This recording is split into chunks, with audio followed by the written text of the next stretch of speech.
The universe, in its vast expanse, holds countless mysteries that stretch the boundaries of human comprehension.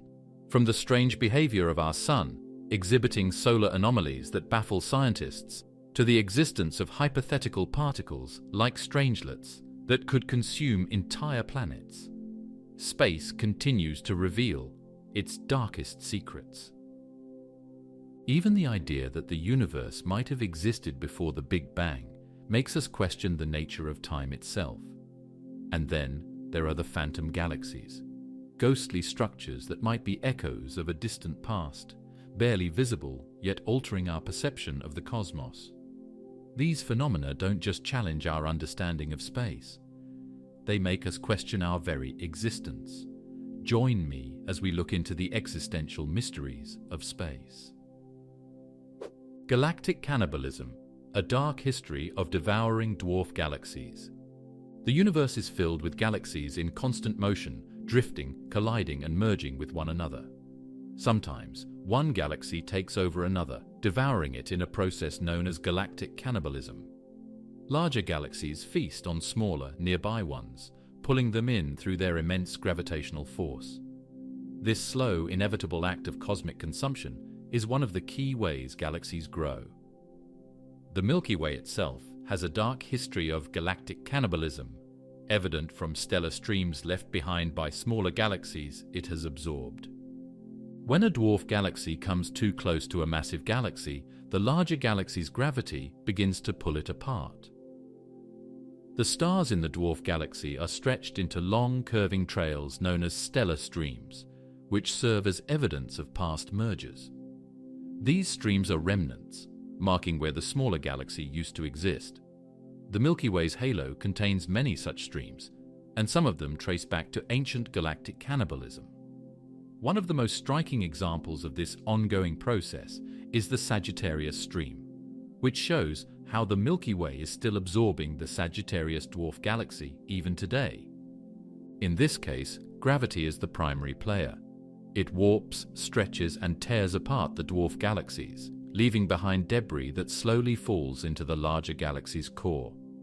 This cosmic tug-of-war unfolds over billions of years, reshaping both galaxies. As the smaller one disintegrates, its stars mix into the larger galaxy. Its dark matter merges with the larger galaxy's halo, and in some cases it can even fuel new waves of star formation.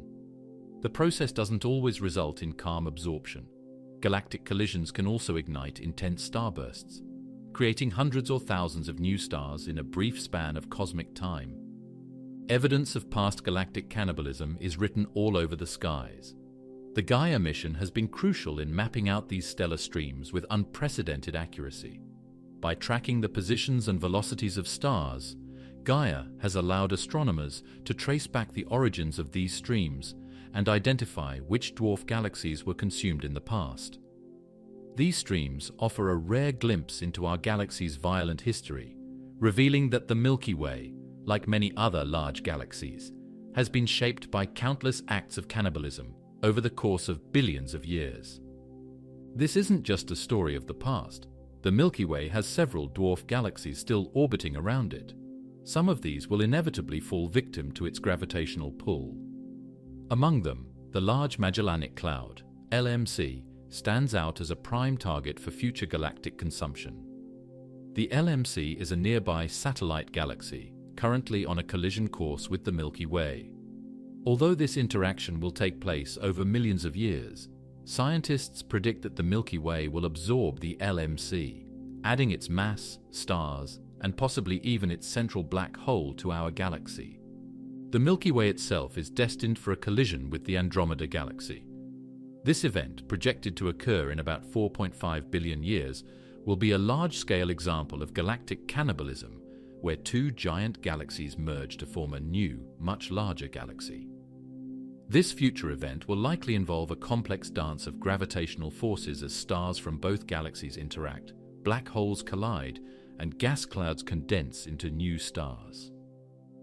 While this merger will profoundly alter the shape and structure of both galaxies, it's unlikely to directly affect individual star systems, including our own.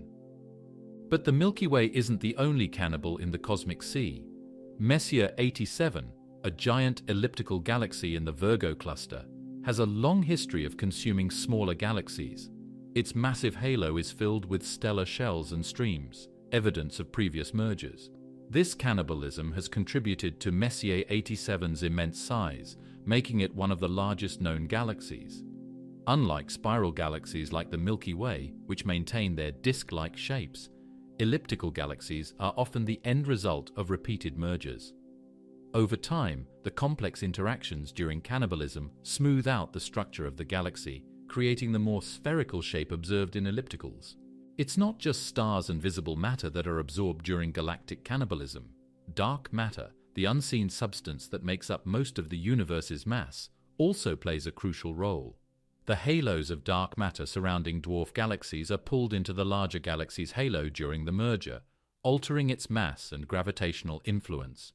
This dark matter merger can affect the future evolution of the galaxy, influencing how it interacts with other nearby galaxies. While dark matter itself remains invisible, its effects can be observed through gravitational lensing, an effect where the massive dark matter halo bends light from distant objects, revealing its presence.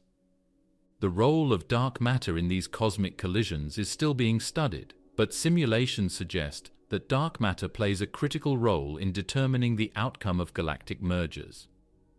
Computer models of these interactions, using data from missions like Gaia and the Sloan Digital Sky Survey, SDSS, show that dark matter can significantly alter the dynamics of a merger. It can either slow down the process by absorbing the energy of the collision, or speed it up, depending on how the dark matter is distributed between the two galaxies. While galactic cannibalism might sound like an act of destruction, it's also a process of creation.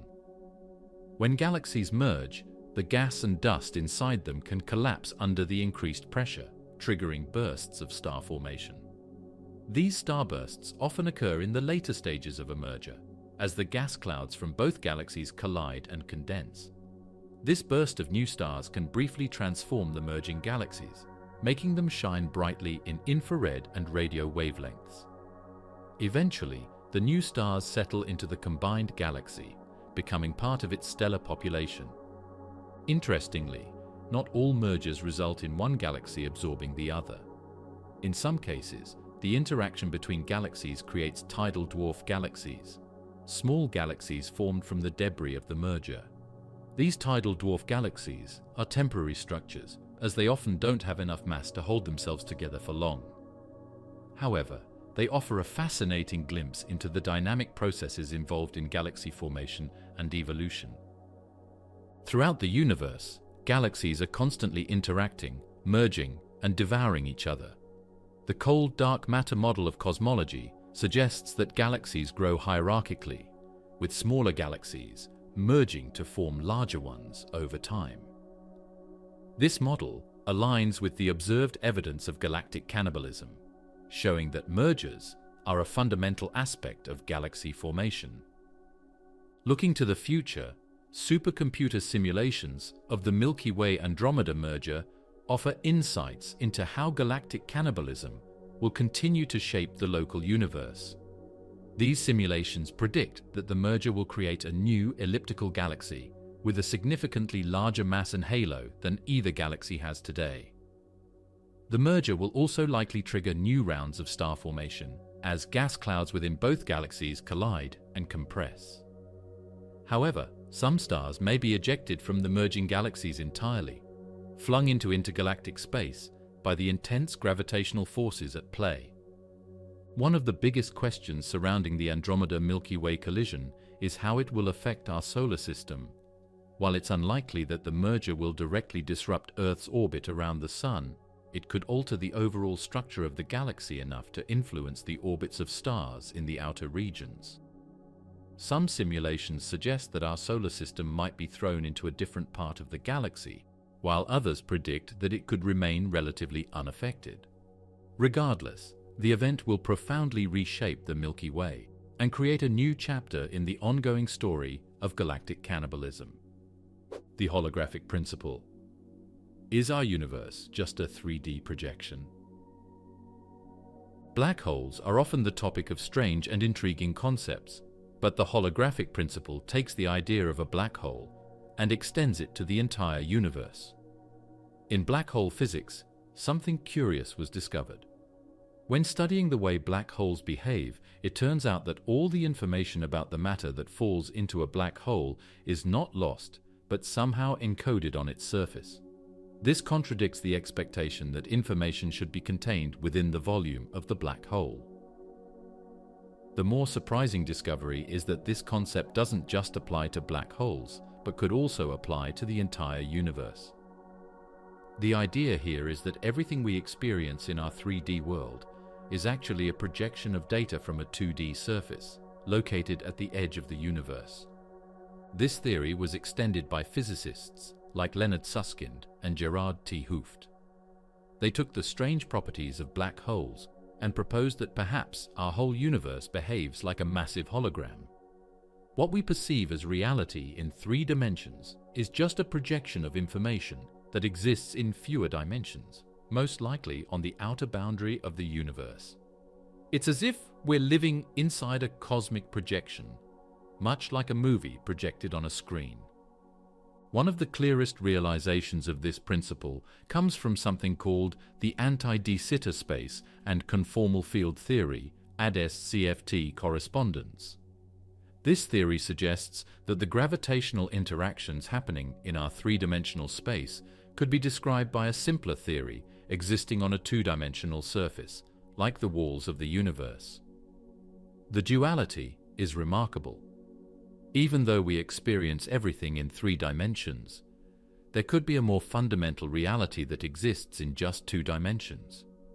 It's hard to imagine, but it ties closely with the ideas from string theory, which itself suggests that the fundamental building blocks of the universe aren't particles, but tiny, vibrating strings.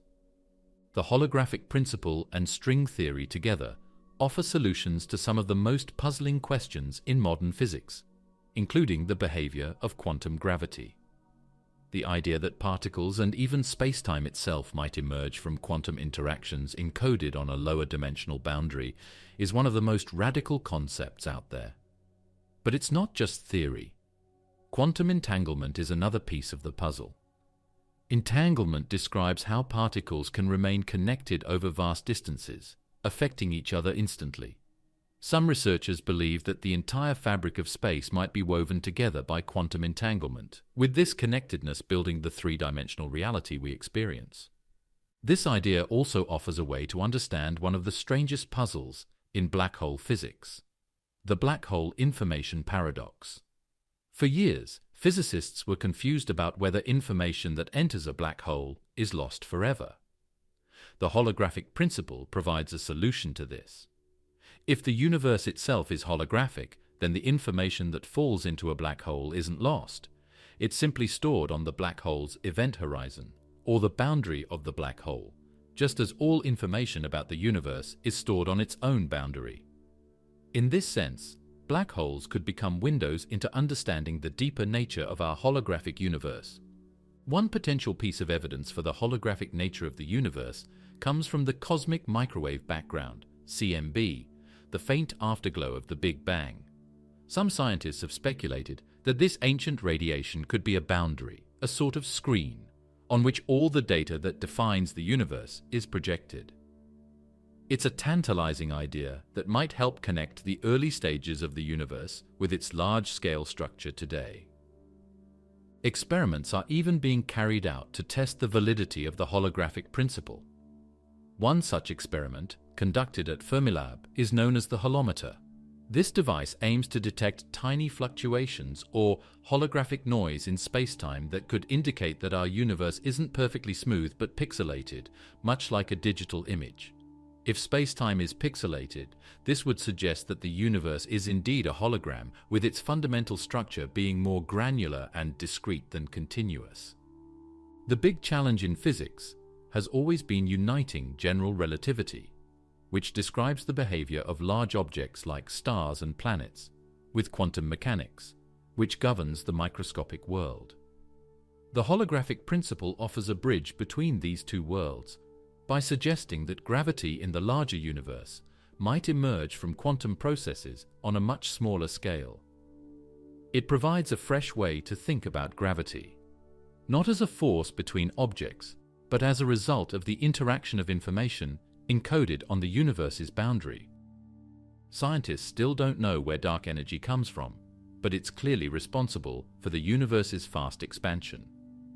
The holographic principle, according to some academics, might be the key that unlocks the mystery of the interplay between space and energy. One of the deepest secrets in cosmology might be solved if the energy of empty space is accounted for as part of the holographic character of the cosmos, if it is really a projection. The holographic principle raises unsettling questions about reality itself. If everything we experience is just a projection, it challenges the very nature of existence. Could it be that our lives, our universe, everything we perceive is merely a 3D illusion created by quantum information encoded on a 2D boundary? It's a question that veers into metaphysical territory, offering eerie parallels to the idea that we might be living in a simulation, much like the concept explored in popular culture in movies like The Matrix. If true, it would mean that what we perceive as real is just a construct of a much deeper reality. Some have speculated that time itself might be emergent in the same way. If space is a projection, could time also be an illusion? There's an intriguing suggestion that time might not be fundamental to the universe, but instead something that arises from the entanglement of quantum information. In a holographic universe, time might not flow the way we experience it, but could instead be constructed by the interplay of particles and their entangled states, adding yet another layer of mystery to our understanding of reality. Some scientists are investigating its connection to the early universe and the inflationary period that occurred just after the Big Bang. There's also speculation that holography could offer insights into dark matter and dark energy, two components of the universe that remain largely unexplained. By understanding how information is encoded on the universe's boundary, researchers hope to shed light on these invisible forces that shape the cosmos. Alien megastructures. Can Dyson spheres explain strange star dimming? Strange star dimming has long puzzled astronomers. One of the more unusual explanations is the possibility of alien megastructures, specifically Dyson spheres. These hypothetical structures, first proposed by physicist Freeman Dyson in 1960, would be built by advanced civilizations to harness the energy of a star. The unusual dimming of stars like KIC 8462852, more commonly known as Tabby's star, reignited interest in this theory. What could possibly cause such dramatic dips in a star's brightness, if not massive objects orbiting it? However, this isn't the only mystery at hand. These stars continue to puzzle scientists, even if the Dyson sphere explanation may be the most captivating. When stars like Tabby's star started exhibiting erratic dimming, some proposed that the effect could be caused by clouds of interstellar dust. But could dust alone account for dimming events as significant as 22% of the star's light being blocked out? The dust hypothesis falls short in explaining such massive obscurations, leading researchers to ponder the more fantastic idea of Dyson spheres. A Dyson sphere could theoretically capture all the energy produced by a star, and the partial construction of one might explain the irregular dimming. However, building such a megastructure is no small task, and the concept, while intriguing, remains deeply speculative. How would an advanced civilization manage to construct something on such a grand scale, far surpassing human engineering capabilities? Beyond Tabby's star, there's another compelling example of strange star behavior. Vega, one of the brightest stars in our night sky, has been found to flicker in a way that doesn't align with our understanding of stellar physics. Could this be another case of potential megastructure interference, or is there a natural cause we have yet to discover? Vega is situated relatively close to Earth in cosmic terms, making the star's unusual light fluctuations especially interesting to astronomers. Some speculate that if alien civilizations exist, Their projects could affect how stars in the universe behave, but direct evidence remains elusive. Such mysteries deepen the conversation about what exactly we may or may not be observing. A lesser-known star, EPIC 2042789116, located about 400 light-years from Earth, displayed dips in brightness that lasted for days and blocked out up to 65% of the star's light.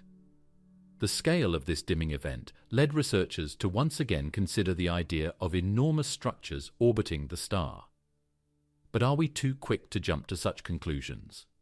Astronomers are often hesitant to attribute these phenomena to extraterrestrial activities, mainly because natural explanations like planetary debris or cometary activity usually suffice.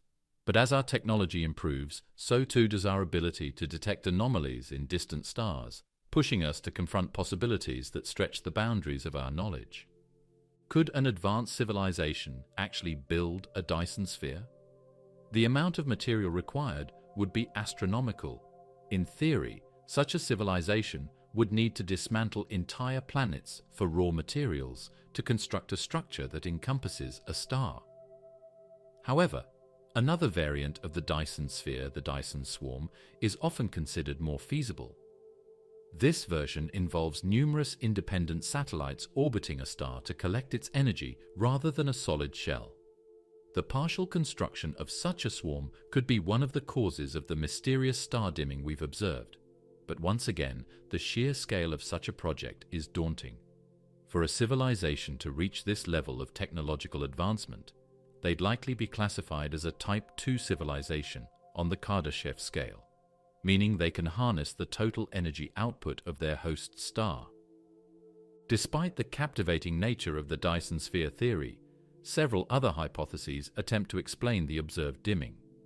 One involves massive clouds of disintegrating comets, which might create the irregular dips in light. However, it would take a significant number of comets, perhaps thousands, breaking apart over a period of time to account for such large dimming events. Similarly, some scientists have proposed that massive planetary collisions resulting in debris orbiting the star could cause the dimming, but even then, the amount of debris required would need to be extraordinary. Both these ideas, while rooted in natural explanations, still leave some questions unanswered, adding fuel to the debate over whether we're observing a cosmic megastructure at work. Given that the universe is filled with many more stars than we could ever study, the likelihood of finding another star behaving similarly to Tabby's star remains high. As our observational tools grow more sophisticated, we may discover more stars with irregular dimming patterns, forcing us to reconsider the causes behind such events. Could we one day find direct evidence of alien technology shaping the cosmos, or will these anomalies always have more mundane explanations? We've already seen the universe behave in ways that defy our expectations, and the notion of alien megastructures adds another layer of intrigue to our quest to understand the cosmos. As civilizations grow more advanced, their energy needs increase. This raises the question, would an advanced civilization be compelled to tap into the energy of an entire star? On Earth, we are still in the early stages of developing renewable energy sources, but in the grander scheme of things, this is a stepping stone. Perhaps future civilizations will look back at us and consider Dyson spheres the natural progression for harvesting energy, albeit on a much larger scale. But is it more likely that alien civilizations would find ways to meet their energy needs without constructing megastructures that disrupt the light of entire stars? Maybe the answer lies in more refined energy solutions beyond our current understanding. If a Dyson sphere were real, what would it reveal about its creators? The mere existence of such a structure would suggest that the builders possess engineering capabilities far beyond our own. But would this level of technological sophistication imply peaceful motives? Or could the construction of a Dyson sphere be an indicator of a civilization's aggressive expansion, harnessing the energy of multiple stars to power galactic conquests? These are speculative questions, but ones that naturally arise when contemplating the possibility of intelligent life beyond our solar system. Such structures could indeed provide civilizations with near infinite energy, but their existence would also represent a shift in our understanding of the universe, and perhaps even a cause for concern. As we continue to study stars like Tabby's star and Epic 2042789116, we may discover that the universe is far stranger than we imagined. The idea that a civilization could manipulate the light of a star to such an extent forces us to reconsider our place in the cosmos. The great cosmic void. What lies in the universe's darkest places? The largest voids in the universe seem to defy our understanding of cosmic structure. These great cosmic voids, regions of space with extremely low densities of matter, are scattered throughout the universe. Although they cover vast distances, these voids contain few galaxies and almost no visible matter. One of the most notable of these voids is the Bootes void, an area that stretches over 250 million light-years across, yet it harbors an astonishingly small number of galaxies. How could such massive empty spaces exist in a universe that's supposed to be teeming with stars and galaxies? This is one of the many questions that arise when we examine the largest, darkest regions of space. Dark matter is often invoked to explain phenomena like this, as it plays a crucial role in shaping galaxies and structures. Yet, in these voids, where dark matter is expected to exist, there's an almost ghostly presence of it. Its absence leaves behind questions about the forces that shape cosmic structures. Could the voids themselves be telling us something new about the nature of dark matter or the forces governing it? While scientists speculate that dark energy might help maintain the emptiness of these vast spaces, its role remains speculative and elusive. The question of how dark energy interacts with voids could open up new ideas about how space is truly shaped beyond the visible realm. Even more peculiar is the relative rarity of galaxies within voids. What allows some galaxies to persist in such desolate environments? Studies of galaxies found inside these cosmic voids indicate that their formation and evolution may be slower than their counterparts in denser regions of space. Could the very nature of these galaxies offer clues as to how the voids themselves formed? While galaxies outside the voids are influenced by gravitational forces from neighboring galaxies, those inside the voids might be subjected to entirely different evolutionary processes. The very lack of interaction with other galaxies could cause them to take on a unique trajectory in their growth and lifespan. The fabric of space itself is stretching, which causes galaxies to move farther apart. This universal expansion might play a role in the formation of voids. As matter clumps together to form galaxies, stars, and planets, it leaves behind these deserted areas where almost nothing exists. But how much of the void's vast emptiness can we attribute to the ongoing expansion of the universe? Some scientists believe that, as the universe continues to expand, these voids will become even more pronounced, isolating the galaxies within them to an even greater extent. Gravitational interactions, too, cannot be ignored when exploring cosmic voids. Gravity not only pulls matter together, but also creates boundaries between the denser regions and the voids. It's like a cosmic tug-of-war between areas rich in matter and those barren of it. In this interplay, we begin to see a picture of the voids as dynamic regions, not just empty space. They act almost like the negative of cosmic filaments, where instead of channeling matter, they seem to repel it, or at least remain unaffected by the pull of galaxy clusters surrounding them. The idea that these gaps may conceal occurrences is even more fascinating. Is it possible that they contain energy or stuff that we haven't seen yet? Maybe they hold secrets about the early cosmos. Particles and radiation abound in the very dense and hot cosmos immediately following the Big Bang. The early cosmic stuff started to coalesce into the galaxies we see today as the cosmos cooled and expanded, while the rest of the cosmos developed tight clusters of galaxies and stars. The gaps may have been areas where this clumping process was somehow hindered or postponed, leaving them almost empty. One hypothesis is that the voids might serve as windows into a different phase of the universe's evolution. The cosmic microwave background, CMB, a remnant of the Big Bang, gives us a glimpse of the early universe. Could the voids hold additional clues hidden within the CMB? There's a possibility that the lack of matter in these regions allows for a clearer or more detailed reading of the early universe's radiation. If so, voids could help us better understand what the universe looked like when it was in its infancy. There's also the notion that cosmic voids could act as a kind of laboratory for testing fundamental physics. These immense spaces offer a controlled environment where matter's interactions, or lack thereof, can be studied in detail. Without the overwhelming gravitational forces found in denser regions of space, scientists can examine phenomena like dark matter, dark energy, and even gravity itself in a setting where their effects are less distorted by other variables. If cosmic voids represent areas where conventional matter is nearly absent, could they host other unknown forms of existence? Some theories suggest that the voids could house exotic particles or even entire universes that exist outside of our own. While this may sound like the realm of science fiction, the mysteries of these vast, dark places continue to push the boundaries of our understanding of the cosmos. Galaxies may seem isolated within the voids, but they could still be influenced by forces we don't yet understand. What if these regions are not so much barren as they are shielded from the more observable dynamics of the universe?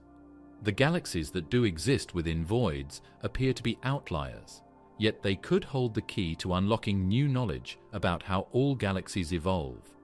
Their interactions, or lack of interaction, with other galactic bodies make them unique case studies for astronomers trying to map the life cycle of galaxies. While the large-scale structure of the universe is dominated by galaxy clusters and filaments, it is these voids that challenge our understanding of how the universe is organized. The dark flow. Are there universes beyond our reach? The universe is full of mysteries, but few are as confounding as the idea of the dark flow. Picture galaxy clusters, millions of light years apart, all moving toward a single point, like water swirling toward a drain, with no obvious force guiding them. Standard cosmic models don't account for this motion. For years, scientists have been studying these clusters, tracking their peculiar flow toward an unseen region of the universe. This strange pull might point to hidden forces or massive structures lurking just beyond our ability to observe. It's a puzzle that shakes the foundations of what we know about space. The theory behind the dark flow began to emerge in 2008, when data from the Wilkinson Microwave Anisotropy Probe, WMAP, started showing anomalies. Galaxy clusters were not moving randomly, but instead seemed to be traveling in the same direction, toward a region of the sky that doesn't correspond to any known gravitational source. This contradicts the conventional understanding of the universe's expansion, where everything should be spreading out uniformly. The dark flow raised the possibility that cosmic inflation, the rapid expansion of the universe right after the Big Bang, might not have been as smooth and uniform as we thought. If that's true, it suggests forces outside the observable universe are affecting objects within it. What's even more puzzling is that this movement doesn't seem to be slowing down. Galaxy clusters are shifting at a pace that shouldn't be possible, given the universe's vast size. Scientists measure this movement using something called the kinetic Sunyaev-Zeldovich (KSZ) effect. The KSZ effect tracks how the cosmic microwave background, CMB, which is essentially the afterglow of the Big Bang, is scattered by hot gas in galaxy clusters. These measurements show galaxy clusters heading toward the constellations of Centaurus and Hydra. While skeptics argue that errors in the data could explain the dark flow, these findings have continued to provoke curiosity among astrophysicists. Massive structures outside of our observable world might be the source of the dark flow, which is an interesting possibility. Picture an area of extremely dense dark matter, or a cluster of supermassive black holes acting like a huge cosmic magnet pushing galaxy clusters together. These buildings may be located in super-horizon zones, those areas of space where our light has not yet penetrated. Even though we can't see them with our telescopes, these structures may be influencing galaxies in the area with their gravitational pull. A lot of questions regarding the cosmos and what could be out there beyond what we can see arise from this notion. Dark matter, or dark energy, according to another principle, might be involved. The vast majority of the universe's mass is composed of these invisible substances. Large amounts of dark matter located outside of our visible universe may be guiding galaxy clusters in a coordinated fashion. We don't fully grasp the formation of the universe's large-scale structures because of the possibility that dark matter may interact with visible stuff in this manner. Since dark matter is still mostly unknown to contemporary science, even this hypothesis is very conjectural. In a more extreme view, the dark flow may be an indicator of parallel worlds. Here, the dark flow is brought about by the gravitational attraction of universes other than our own. Our cosmos is only a bubble in an infinite multiverse, according to certain cosmological theories, especially those based on string theory. The existence of these bubbles in close proximity to one another raises the possibility that our own universe's galaxy clusters are affected by the gravitational pull of adjacent universes.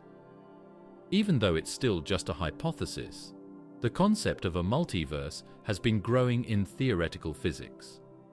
Is it possible that the dark flow is the initial indication of these parallel universes? This remains an intriguing idea to scientists.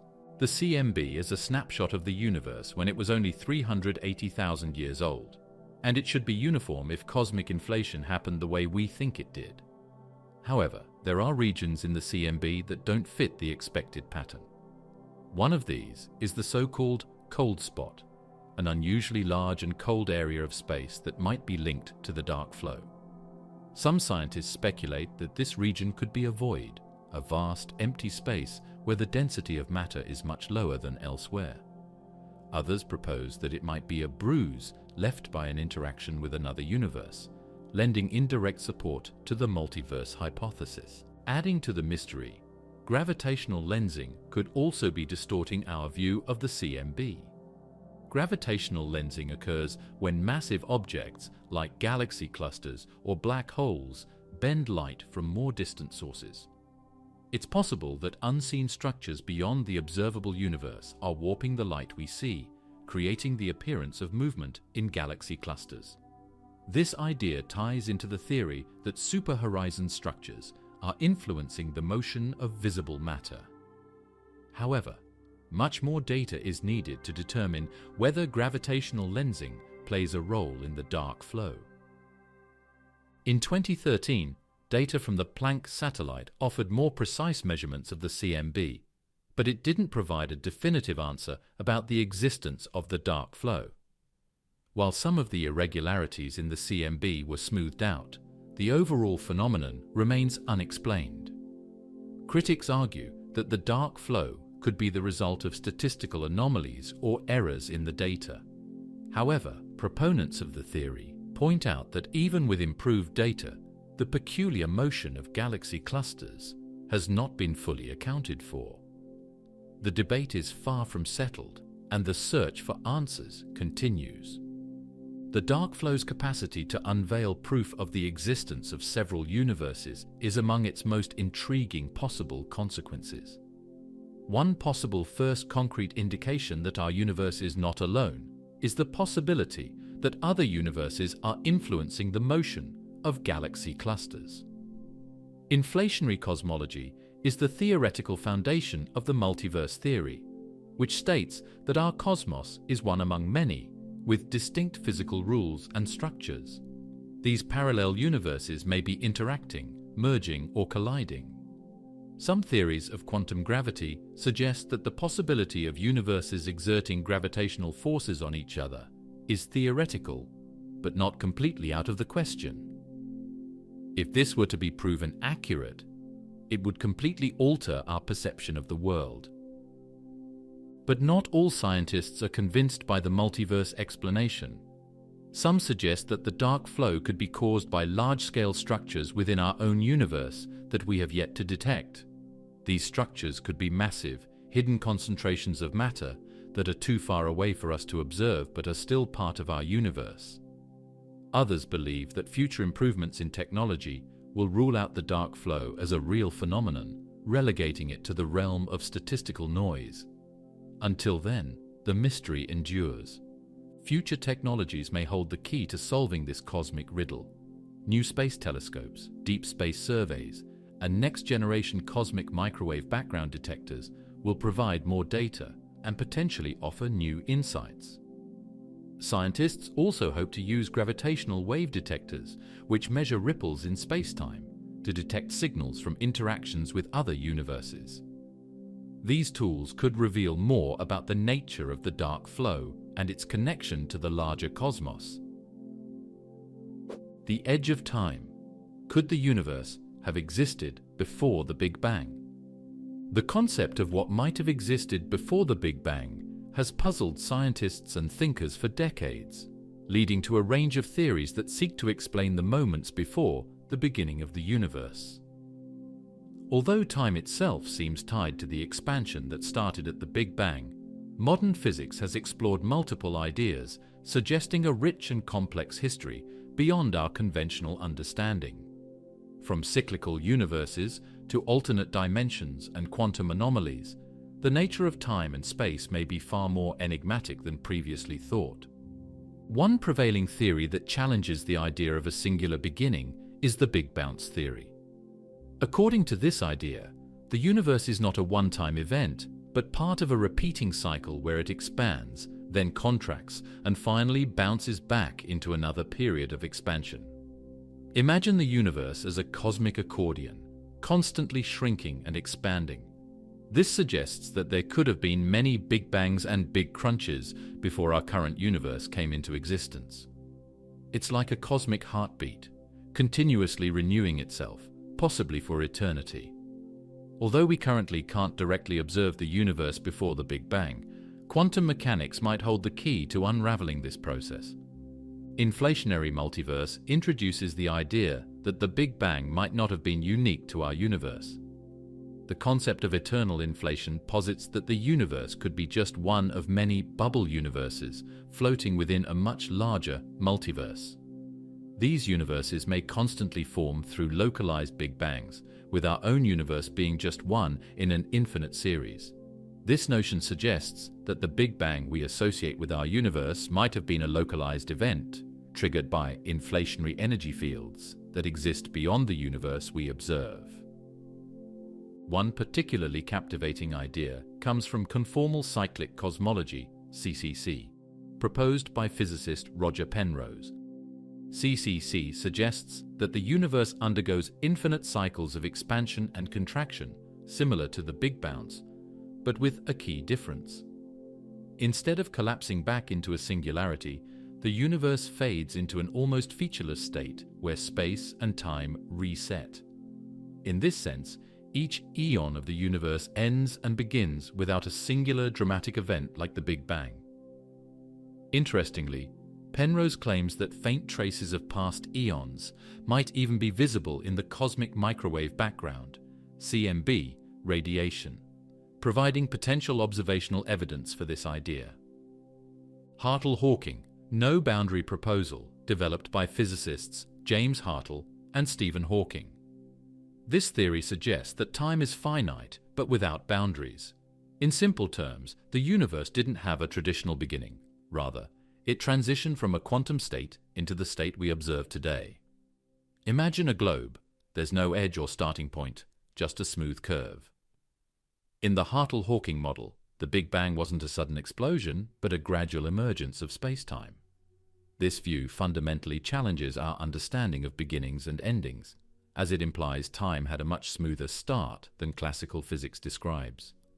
String theory posits that the universe is composed of tiny vibrating strings that exist in multiple dimensions.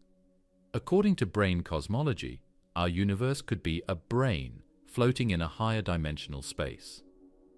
If true, collisions between branes in this higher dimensional space could create events that resemble Big Bangs. This means that before our universe existed, there may have been another dimension or brane with entirely different properties waiting to collide and birth a new universe. Some cosmological models suggest the universe may have emerged from a previous, eternally existing state. These emergent universe models propose that the universe evolved gradually without the need for a singular moment of creation. In this scenario, there is no need for a Big Bang as we traditionally understand it. Instead, the universe might have experienced a slow buildup of energy and matter, leading to its current state. The gradual, seamless transition from one phase to another challenges our traditional views of time and space. An interesting question to consider is, could time itself be a part of the Big Bang's legacy? And if so, what existed before time began? This notion comes from models of quantum cosmology that explore the idea of time before time. According to these models, time might not have existed at all before the Big Bang, or it might have behaved in ways we can't fully comprehend. In this pre-Big Bang state, the very idea of time as we understand it may have been irrelevant, meaning our universe's beginning could be much more abstract than we imagine. The singularity paradox also plays a significant role in our understanding of pre-Big Bang theories. Classical physics suggests that the Big Bang began as a singularity, a point of infinite density where the laws of physics cease to function. However, modern research into quantum physics indicates that this singularity might be more of a mathematical concept than a physical one. The true nature of the universe before the Big Bang may be hidden within quantum mechanics, providing an opportunity to uncover a deeper understanding of the universe's origins. Some speculative theories, black holes could hold the secret to the universe before the Big Bang. It has been proposed that black holes in other universes might trigger new universes through their singularities. In this theory, our Big Bang could have been the result of a black hole collapsing in a previous universe, suggesting a connection between these cosmic phenomena and the creation of entirely new realms of existence. Detection of large-scale structures in the universe that challenge the uniformity expected from the Big Bang have sparked debates about the validity of the traditional model. These discoveries hint at possible pre-Big Bang relics, structures that might have survived from a previous universe, offering clues to what may have existed before the current universe came into being. All of these ideas, from the cyclic nature of the Big Bounce to the pre-Big Bang quantum state, hint at an astonishing complexity to the fabric of our reality. The shape of the universe. Is space curved or flat? The universe's shape has long fascinated scientists and philosophers alike, guiding our understanding of cosmic structure. Ancient cultures once imagined a flat Earth, but as science advanced, the idea of a spherical universe took hold. This shift paved the way for contemporary cosmology, where the questions of whether space is curved or flat are at the forefront of astronomical research. One cornerstone of modern cosmology is Albert Einstein's theory of general relativity. In it, he describes gravity not as a force but as a curvature of space-time caused by mass and energy. This revolutionary concept implies that the universe itself might be warped, shaped by the very objects it contains. When considering the universe's geometry, Einstein's insights remain crucial, as they influence our understanding of gravity and the movement of galaxies. A critical tool in studying the universe's shape comes from the cosmic microwave background radiation, CMB. This faint glow of light, originating from the early universe, serves as a snapshot of its state shortly after the Big Bang. With missions like the Wilkinson Microwave Anisotropy Probe, WMAP, and the Planck satellite, scientists have meticulously measured the CMB's minute temperature fluctuations. These fluctuations reveal density variations that provide clues about the universe's shape. While current data leans toward a nearly flat universe, the CMB's complexities continue to inspire rigorous investigation. Analyzing these fluctuations helps cosmologists infer whether the universe is flat, open, or closed, leading to ongoing debates about its true nature. Beyond merely being flat or curved, the universe might possess intricate structures.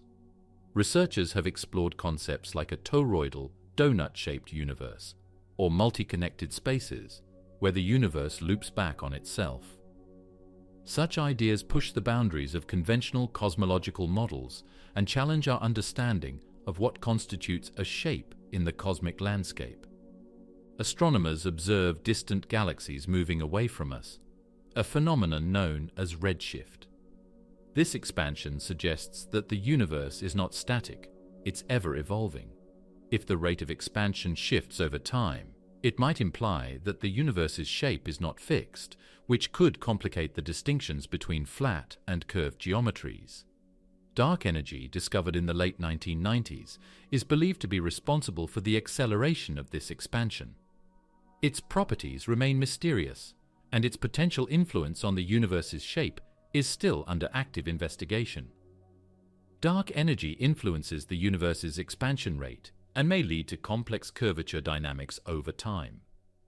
If dark energy varies, it could mean the universe's shape is not fixed but evolves, suggesting that our current understanding of cosmic geometry may be incomplete. A flat universe suggests a specific balance between matter and energy density. Conversely, if the universe is found to be curved, it may indicate that there exists more mass and energy than currently accounted for in our observations. This could lead to questions about the nature of matter in the universe and highlight areas where our current understanding may need refinement.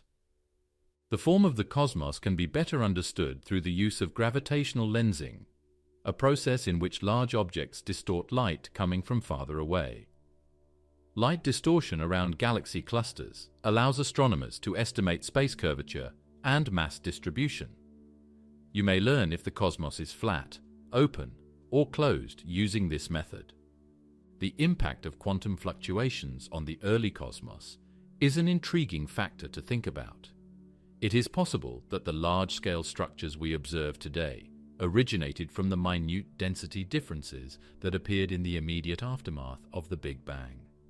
By studying these quantum fluctuations, we can learn more about the role of quantum mechanics and the interaction between the microscopic and macroscopic scales in shaping the cosmos. Innovations in telescopes and observational technology are allowing scientists to explore cosmic mysteries with unprecedented clarity. The advent of gravitational wave detectors has opened new avenues for understanding cosmic structure.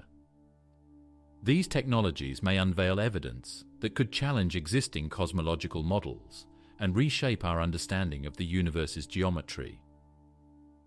Debate surrounding the universe's shape extends beyond science into the realm of philosophy.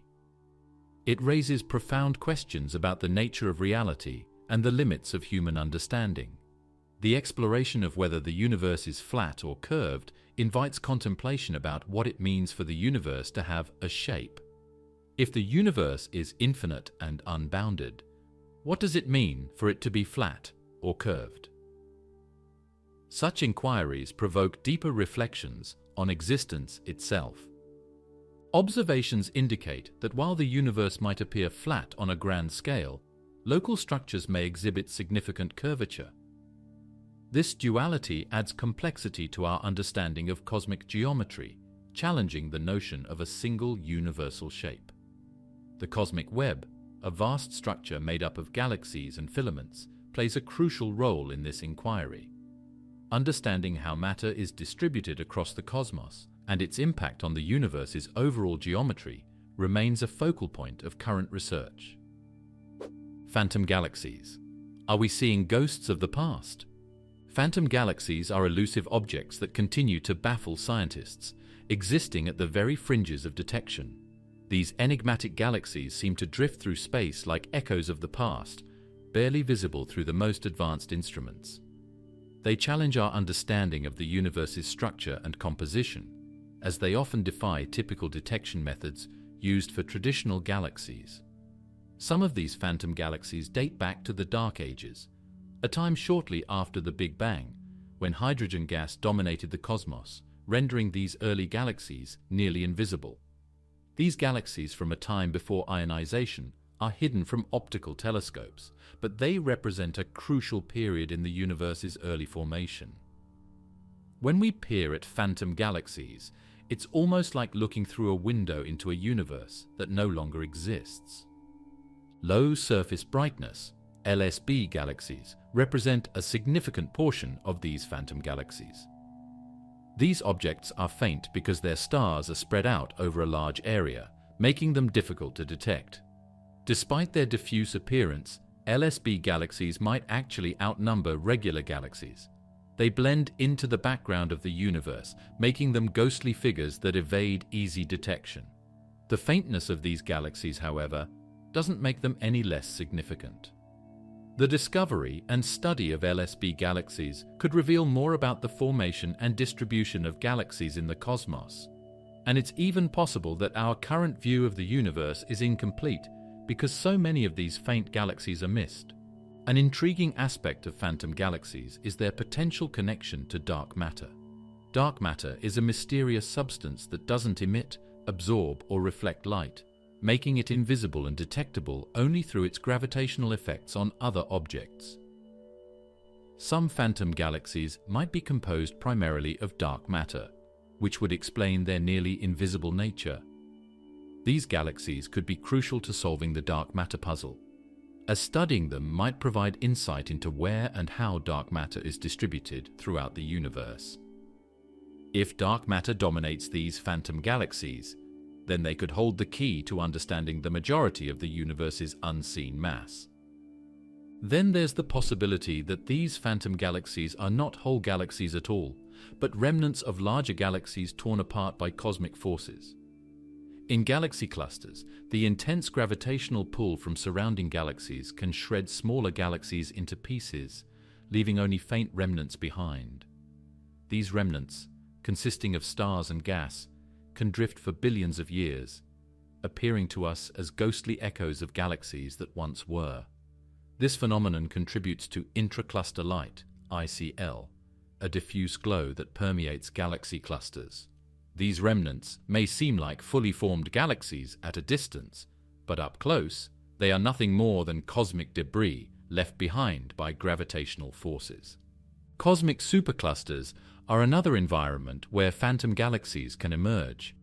Superclusters are enormous structures that contain many galaxies and dark matter, with gravitational interactions strong enough to tear galaxies apart. When smaller satellite galaxies are pulled too close to larger galaxies in these environments, they are often destroyed. The leftover material from these collisions can form long tidal tails and streams of stars, creating the appearance of faint ghostly galaxies. These phantom galaxies are merely remnants of once vibrant systems, now stretched and shredded by gravitational forces, leaving behind a cosmic ghost for us to observe. The virial theorem offers another explanation for some of these ghostly galaxies. According to this principle, objects bound by gravity should reach an equilibrium between their kinetic and potential energy. However, phantom galaxies may exist in a delicate state where they are on the edge of collapse or expansion. These galaxies are frozen in time, not fully gravitationally bound, and their ghostly appearance comes from the fact that they exist in a transient state. They might not last long enough to be classified as traditional galaxies, but are instead caught in a brief cosmic phase that makes them appear as echoes from the past. Some of the oldest stars in the universe might be found in phantom galaxies, particularly those formed during the universe's first billion years. These ancient stars provide a glimpse into the universe's early conditions, allowing astronomers to study star formation during a time when the cosmos was still young. Many phantom galaxies are rich in these ancient stellar populations, revealing clues about the era when the universe's first stars began to form. Observing these galaxies helps us better understand the universe's transition from a dark, starless void into a cosmos filled with light and structure. Not all phantom galaxies are completely invisible, though. Some emit faint radio waves or X-rays, which can be detected with specialized telescopes. Even though their visible light may have dimmed or been absorbed, the gas and dust surrounding these galaxies continue to emit radiation in other parts of the electromagnetic spectrum. Observing them in these wavelengths helps astronomers map out their structure and understand their composition, even if their stars no longer shine brightly in visible light. This multi-wavelength approach allows scientists to peer into the shadows of the universe and find these ghostly objects. A particularly eerie phenomenon among phantom galaxies is the existence of zombie galaxies. These galaxies no longer form new stars because they have exhausted their supply of gas and dust. What remains is a galaxy filled with dying stars, dimly shining as they burn through their remaining fuel. Zombie galaxies may have interacted with other galaxies, stripping away the material needed for star formation. The result is a ghostly galaxy with no new stars being born, only the fading light of an aging population of stars. These galaxies are remnants of more active times, now slowly fading away into the darkness of the universe. Another intriguing notion is that phantom galaxies are the leftovers from galaxy mergers. Stars and gas are hurled over great distances in the catastrophic aftermath of galaxy mergers and collisions. It is possible that phantom galaxies are the remnants of these intense collisions. Their stars may have dispersed, leaving behind a diffuse and difficult-to-detect residue, which may cause these galaxies to seem dim. Even after galaxies have fused into new systems, the gravitational interactions between them leave these spectral traces. The study of phantom galaxies could even provide clues about dark energy, the force responsible for the accelerated expansion of the universe. Dark energy affects the way galaxies form and evolve, and phantom galaxies might offer a unique perspective on how this mysterious force influences cosmic structures. If these ghostly galaxies are affected by dark energy in ways that brighter, more easily observable galaxies are not, they could be the key to unlocking the secrets of the universe's expansion. Understanding their relationship to dark energy could help astronomers solve one of the biggest mysteries in cosmology. There's also the so-called missing satellite problem, where simulations of the universe suggest that there should be many more small satellite galaxies than we currently observe. Phantom galaxies might be the answer to this problem. These galaxies could exist, but are simply too faint to be detected easily. If we could observe them, it would explain the discrepancy between theory and observation, revealing that many more galaxies exist than we currently realize. Solving the missing satellite problem would reshape our understanding of galaxy formation and evolution. Gravitational lensing offers another way to detect phantom galaxies. When a massive object, like a galaxy cluster, bends the light of distant objects, it can create magnified and distorted images of galaxies far behind the cluster. Phantom galaxies observed through gravitational lensing are essentially snapshots of galaxies from billions of years ago, giving us a glimpse of the universe's past. These ghostly images are not only eerie in appearance, but also provide a way to study galaxies that would otherwise be too faint to detect. The identification of phantom galaxies is a challenging task that calls for state-of-the-art technology, including space-based observatories such as the James Webb and Hubble telescopes. Despite these state-of-the-art instruments, Earth-based observatories encounter substantial obstacles owing to atmospheric distortion and light pollution. The solar anomaly. Is our Sun acting strangely? Recent observations of our Sun have puzzled scientists, revealing strange behaviors that deviate from its typical solar cycle. Solar activity, which typically follows an 11-year cycle, has recently exhibited unusual patterns. One of the most striking anomalies is the erratic rise and fall of sunspot numbers. Sunspots are dark, cooler regions on the Sun's surface, and they play a crucial role in forecasting solar storms. However, unlike previous cycles where these spots followed a more predictable rhythm, scientists have noted an unexpected decline in sunspot activity in recent cycles. This erratic behavior raises concerns about the long-term predictability of solar activity. As the Sun's magnetic field drives much of its activity, Another unsettling trend has emerged: the weakening of the Sun's magnetic field. This decline has been tracked over recent decades, revealing that the solar magnetic field has weakened considerably compared to previous cycles. A weakened magnetic field not only affects the Sun's ability to produce sunspots and solar flares, but also has broader consequences for the entire solar system. A weakened field offers less protection from cosmic rays, high-energy particles that come from outside our solar system. These rays can penetrate the heliosphere, the bubble-like region of space dominated by the Sun's influence, and reach Earth more easily. As a result, cosmic rays can affect space weather, potentially causing damage to satellites, astronauts, and even airline passengers. The Sun's recent deep solar minimum was another anomaly that caught the attention of scientists. During the solar minimum, sunspot numbers typically drop to very low levels. However, the recent solar minimum, spanning from 2019 to 2020, was one of the deepest and longest in over a century.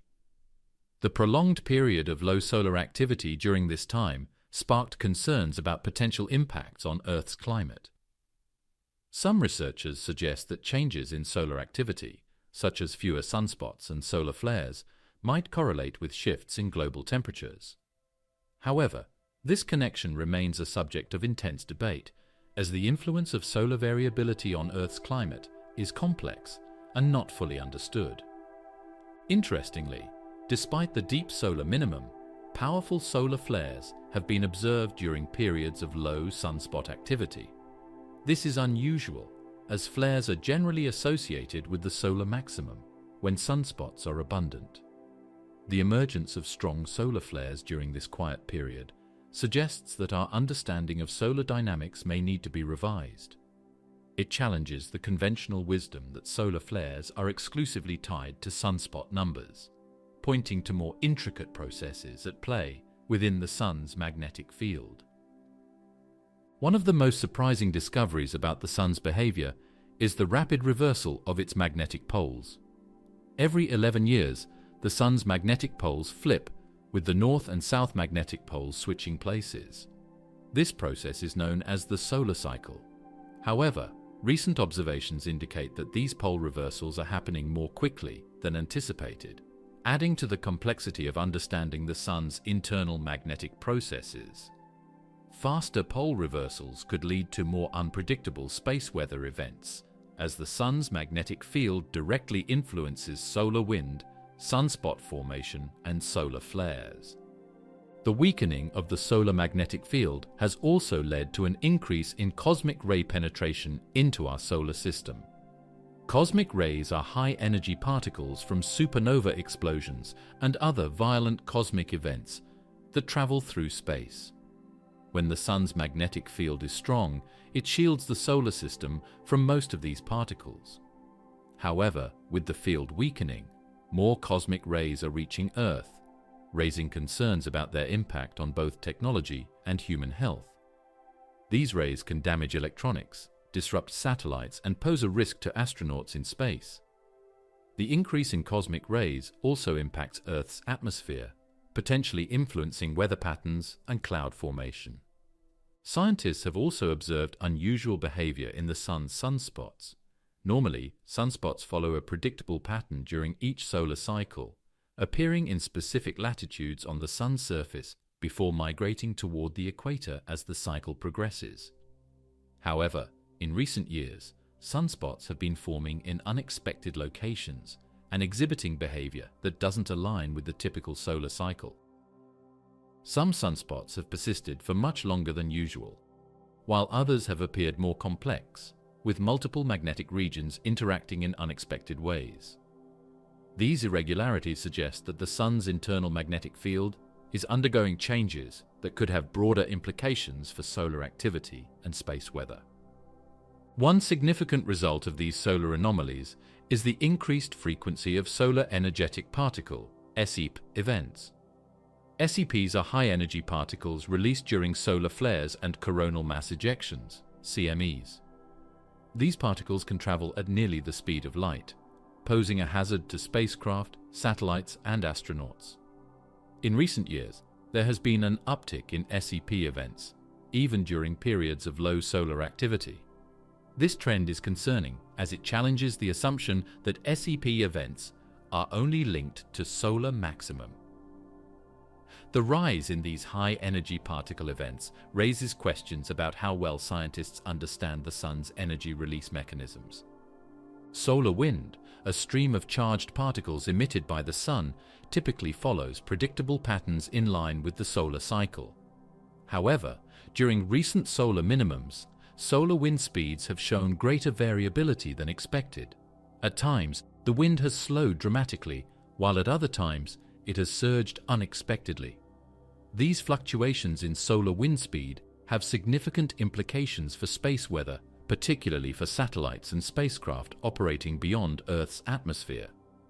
Variations in solar wind can cause geomagnetic storms on Earth, disrupting communication systems, GPS signals, and power grids.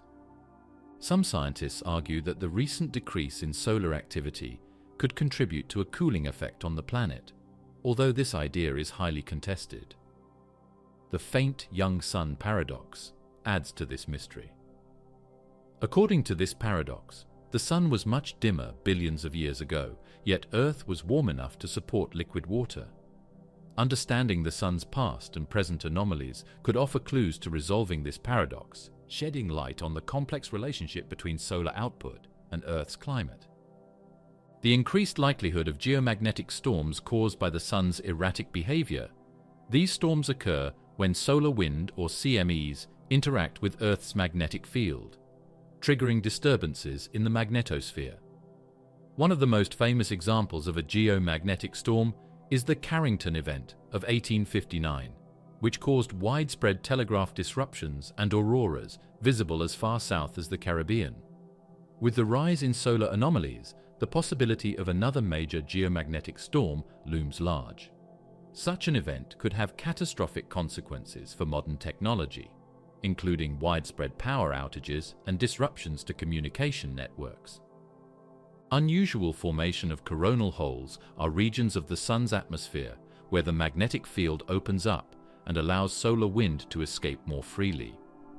In recent years, scientists have observed large, persistent coronal holes that have remained for longer than expected.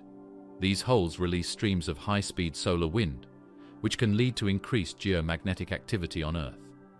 Prolonged exposure to high-speed solar wind from these coronal holes could disrupt satellites, power grids, and even pose risks to astronauts aboard the International Space Station. The irregularities have prompted scientists to revisit this theory, refining their models to account for the observed changes in solar behavior.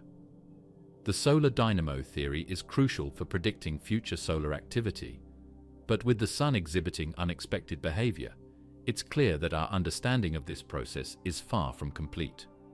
Further research into the Sun's magnetic field and its internal dynamics is necessary to refine these models and improve our ability to predict solar activity. Neutrino mass mystery, the lightest and most elusive particles. Neutrinos, once considered massless, are some of the most mysterious and elusive particles in the universe. For a long time, scientists believed neutrinos traveled at the speed of light, never considering that they might have mass. This assumption, tied to the standard model of particle physics, was shattered in 1998 when researchers found that neutrinos oscillate, or change types, as they move through space. This shift in flavor directly implied that neutrinos must have mass, albeit a very small one. The revelation of neutrino oscillation opened the door to a wave of questions. Neutrinos come in three known types: electron, muon, and tau, and they can switch between these as they travel. However, the real challenge is figuring out how much each type weighs, a task that has proven far more difficult than anyone initially thought. Current experiments, including the famous Catrin project, suggest their mass is less than 1 eV, electron volt, much smaller than even an electron. The exact mass, however, remains unknown.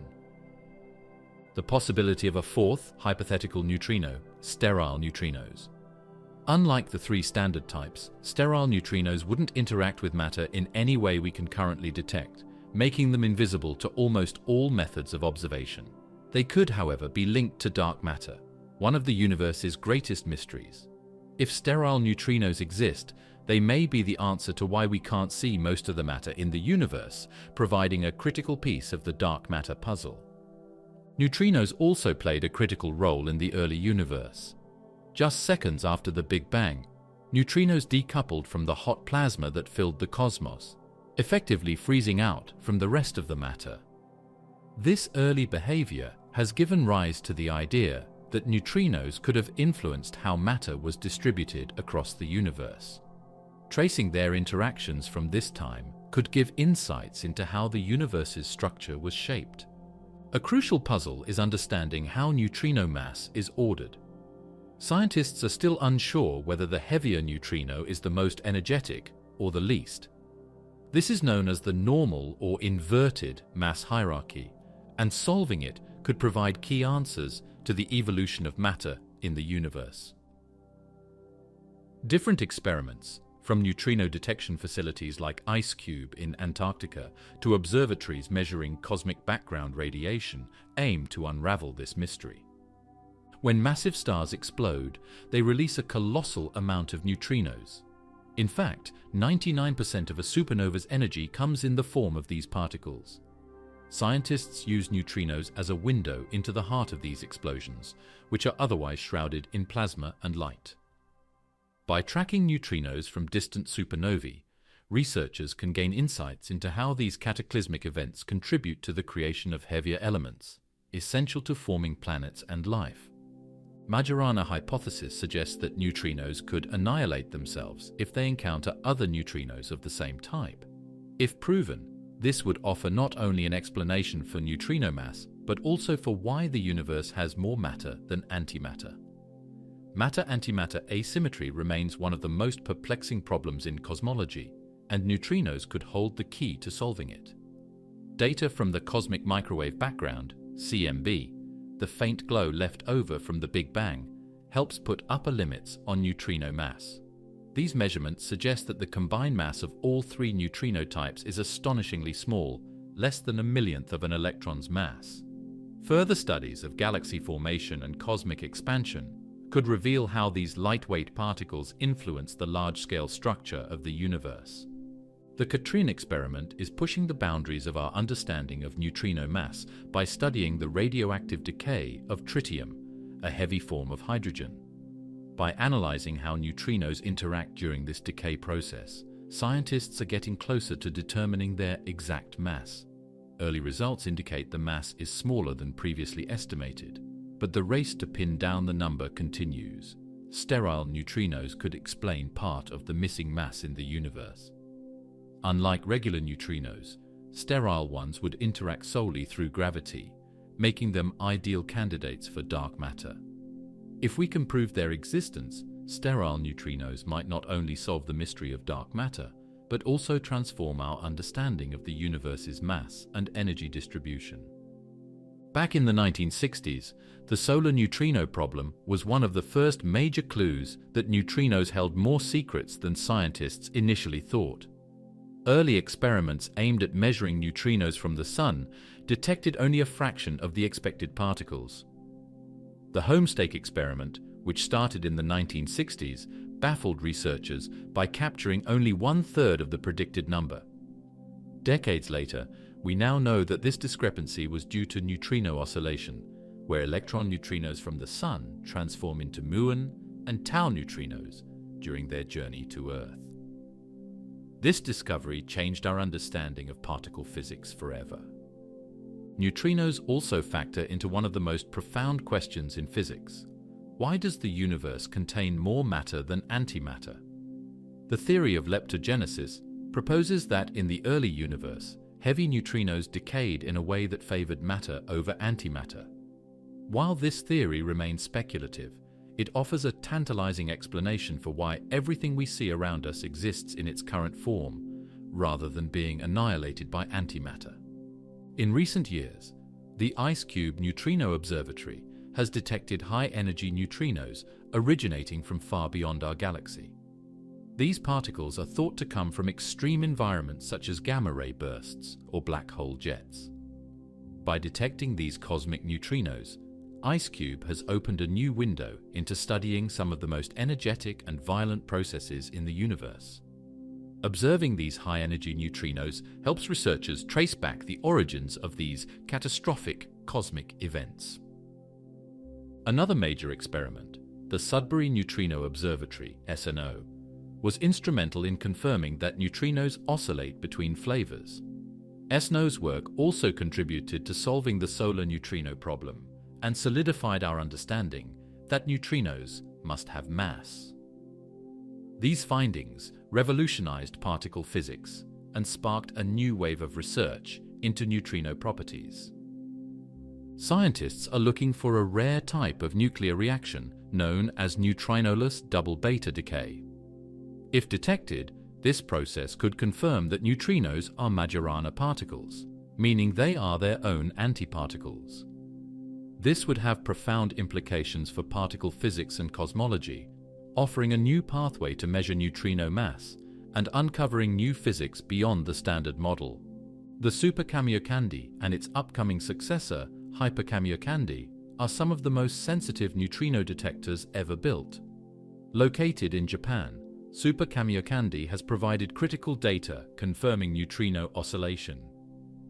Its successor, Hyper Kamiokande, promises even more precise measurements, which could help determine the mass hierarchy of neutrinos and further unravel their role in the cosmos. Because neutrinos interact so weakly, they are expected to play a role in the behavior of dark matter and, by extension, the universe's ultimate trajectory. Whether the universe continues to expand indefinitely or collapses in a big crunch could be tied to the properties of these tiny particles.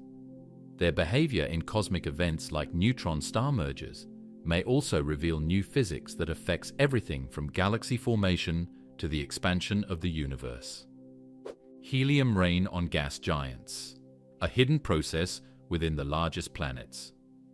Deep inside the largest planets of our solar system, Jupiter and Saturn, a strange and hidden process is taking place. Beneath their thick layers of clouds and turbulent atmospheres, there is a separation happening between two of the most abundant elements in the universe, hydrogen and helium. But what does this separation lead to? Helium, one of the lightest elements, doesn't behave as expected in these environments. Instead, under the extreme pressures and temperatures found within gas giants, helium forms droplets, slowly sinking through the hydrogen-rich layers. This sinking of helium is a key part of what we now call helium rain. As helium droplets fall towards the cores of these massive planets, they release energy. This energy, caused by the gravitational pull of the planet as the helium sinks deeper and deeper, heats the surrounding layers of the planet. It's like a hidden furnace inside the planet's core, adding heat to its structure. This could be the missing piece of the puzzle that explains why some gas giants, especially Saturn, radiate more energy than they receive from the Sun. This unusual heat output has been a mystery for years, but helium rain might finally give us some answers. The falling helium also leaves an imprint on the planet's atmosphere. Since helium is sinking towards the core, the upper layers of the atmosphere start to run low on this element. Saturn, for instance, has less helium in its outer layers than scientists had originally expected. This depletion might also explain the unusual cloud patterns and massive storms that we can see in the upper atmosphere. Without helium to balance things out, hydrogen takes the lead, forming these dramatic weather systems that stretch for thousands of kilometers. Over time, helium rain isn't just a fleeting event, it's a long-term process that shapes the evolution of gas giants. As hydrogen and helium continue to separate, the planet's interior is forced to shift and adjust. This hidden process impacts how the planet cools and contracts over billions of years. It's a slow, silent transformation happening right under the thick clouds of Jupiter and Saturn, playing a key role in how these planets change over time. The concept of helium rain has progressed beyond mere speculation. The Cassini probe, which dipped into Saturn's atmosphere after orbiting the planet, and the NASA Juno spacecraft, which circled Jupiter, have both begun to collect evidence.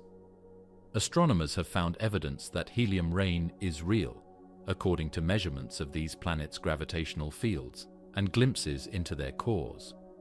Consistent with the theory that helium is settling toward the core, patterns in the gravitational field show that the composition of the planet's layers varies.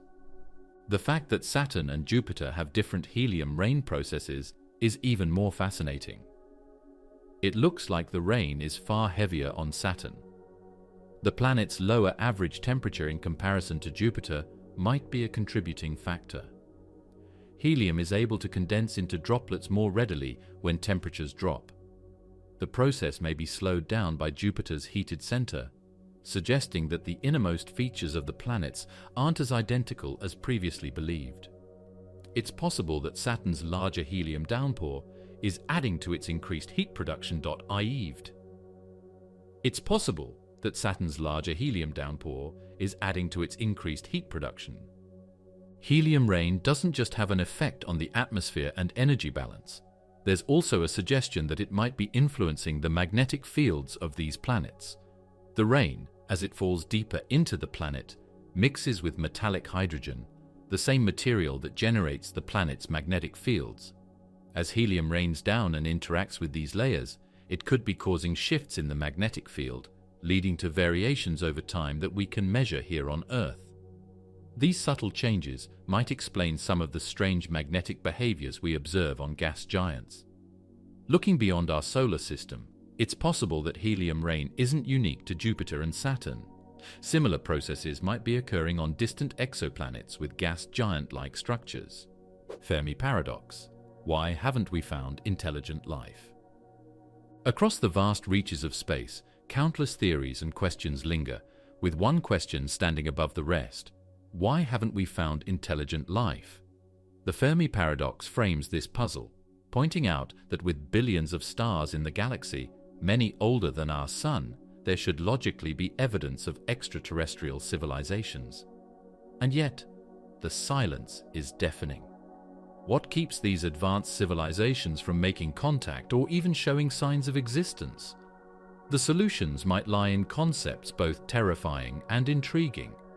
Great Filter hypothesis suggests that there is a nearly insurmountable barrier that life or civilizations struggle to cross. Perhaps many planets host life, but very few manage to progress beyond a certain stage. This filter might be behind us. Perhaps the leap from non-living matter to living cells is extremely rare.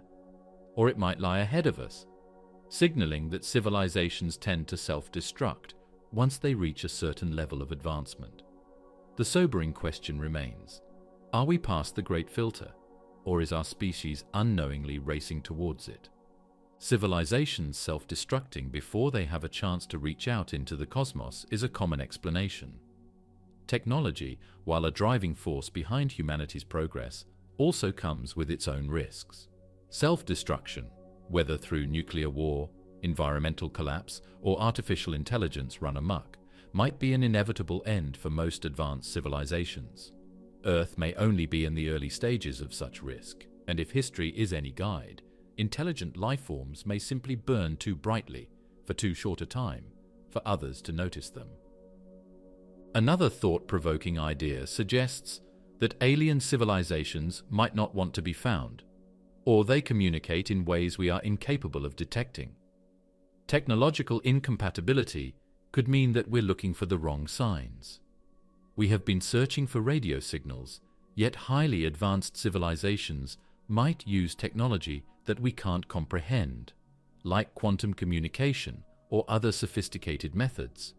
They could even be communicating by manipulating gravitational waves or dark matter, forms of communication entirely beyond our current technological capabilities. The premise of the zoo hypothesis is that extraterrestrial beings may be aware of our existence, but opt not to communicate with us, much as zoo animals do not want humans to touch them. Maybe all they're doing is watching us until we're old enough to appreciate them before they make themselves known. It's a scary idea. What if someone is watching us without our knowledge? What sort of society would also think it's best to stay out of the way of human progress? The dark forest theory is associated with this and presents an even more disturbing view of cosmic interactions. Every civilization, according to this notion, hides in a dark forest for fear that a more evolved or aggressive society will wipe them out. Sharing one's existence might lead to extinction, according to this theory. Because their very existence is at jeopardy, certain cultures may opt to keep silent in order to avoid unwanted scrutiny. Are we placing ourselves in harm's way by trying to establish communication in the first place, by, for example, sending signals into space? Earth may possess a highly unusual combination of factors that allowed intelligent life to emerge. The presence of a large moon stabilizing the planet's tilt, a protective magnetic field, and just the right amount of water. These are conditions that might not be replicated elsewhere. If Earth's particular cocktail of conditions is rare, it would explain why we haven't found life elsewhere. The universe may be teeming with planets, but few may support the delicate balance required for intelligent life. There's also the possibility that alien civilizations are already out there, just invisible to us. Type 3 civilizations, those that can harness the energy of entire galaxies, should leave behind detectable energy signatures. Yet we haven't found evidence of such energy use. One explanation could be that they've learned to live with much greater efficiency, using methods we simply cannot detect, or that they are able to manipulate the universe in ways that hide their presence. This absence of detectable energy use leads to the notion that these civilizations either do not exist, or their technologies are so advanced that they remain unseen to us. Some posit that intelligent civilizations may not last long. The window during which any advanced society is able to communicate or explore space might be limited. Civilizations could arise frequently, but their duration could be short-lived due to natural disasters, wars, or other internal conflicts. As a result, their chances of overlapping with one another may be slim, meaning that even if intelligent life forms are common, they simply miss each other in time. There's the galactic colonization problem. Even for civilizations capable of interstellar travel, the sheer distances involved might be too great to overcome. Light takes years, centuries, or even millennia to travel between stars, making interstellar colonization an almost insurmountable challenge. Could it be that interstellar empires are simply impractical, even for advanced species? The galaxy may be dotted with isolated, intelligent species, each marooned in their own star systems due to the impossibility of traveling between them. What if we're not alone, simply because we're not real? The idea here is that the universe might be a simulation, and the creators of this simulation have chosen to isolate us from discovering other life forms. In such a scenario, the absence of extraterrestrial contact isn't a mystery. It's a feature built into the simulation to maintain the illusion of a vast, empty universe. Could we be existing in an artificial world, purposefully kept from learning the truth? Civilizations may arise and collapse in cycles, but they may not overlap in time.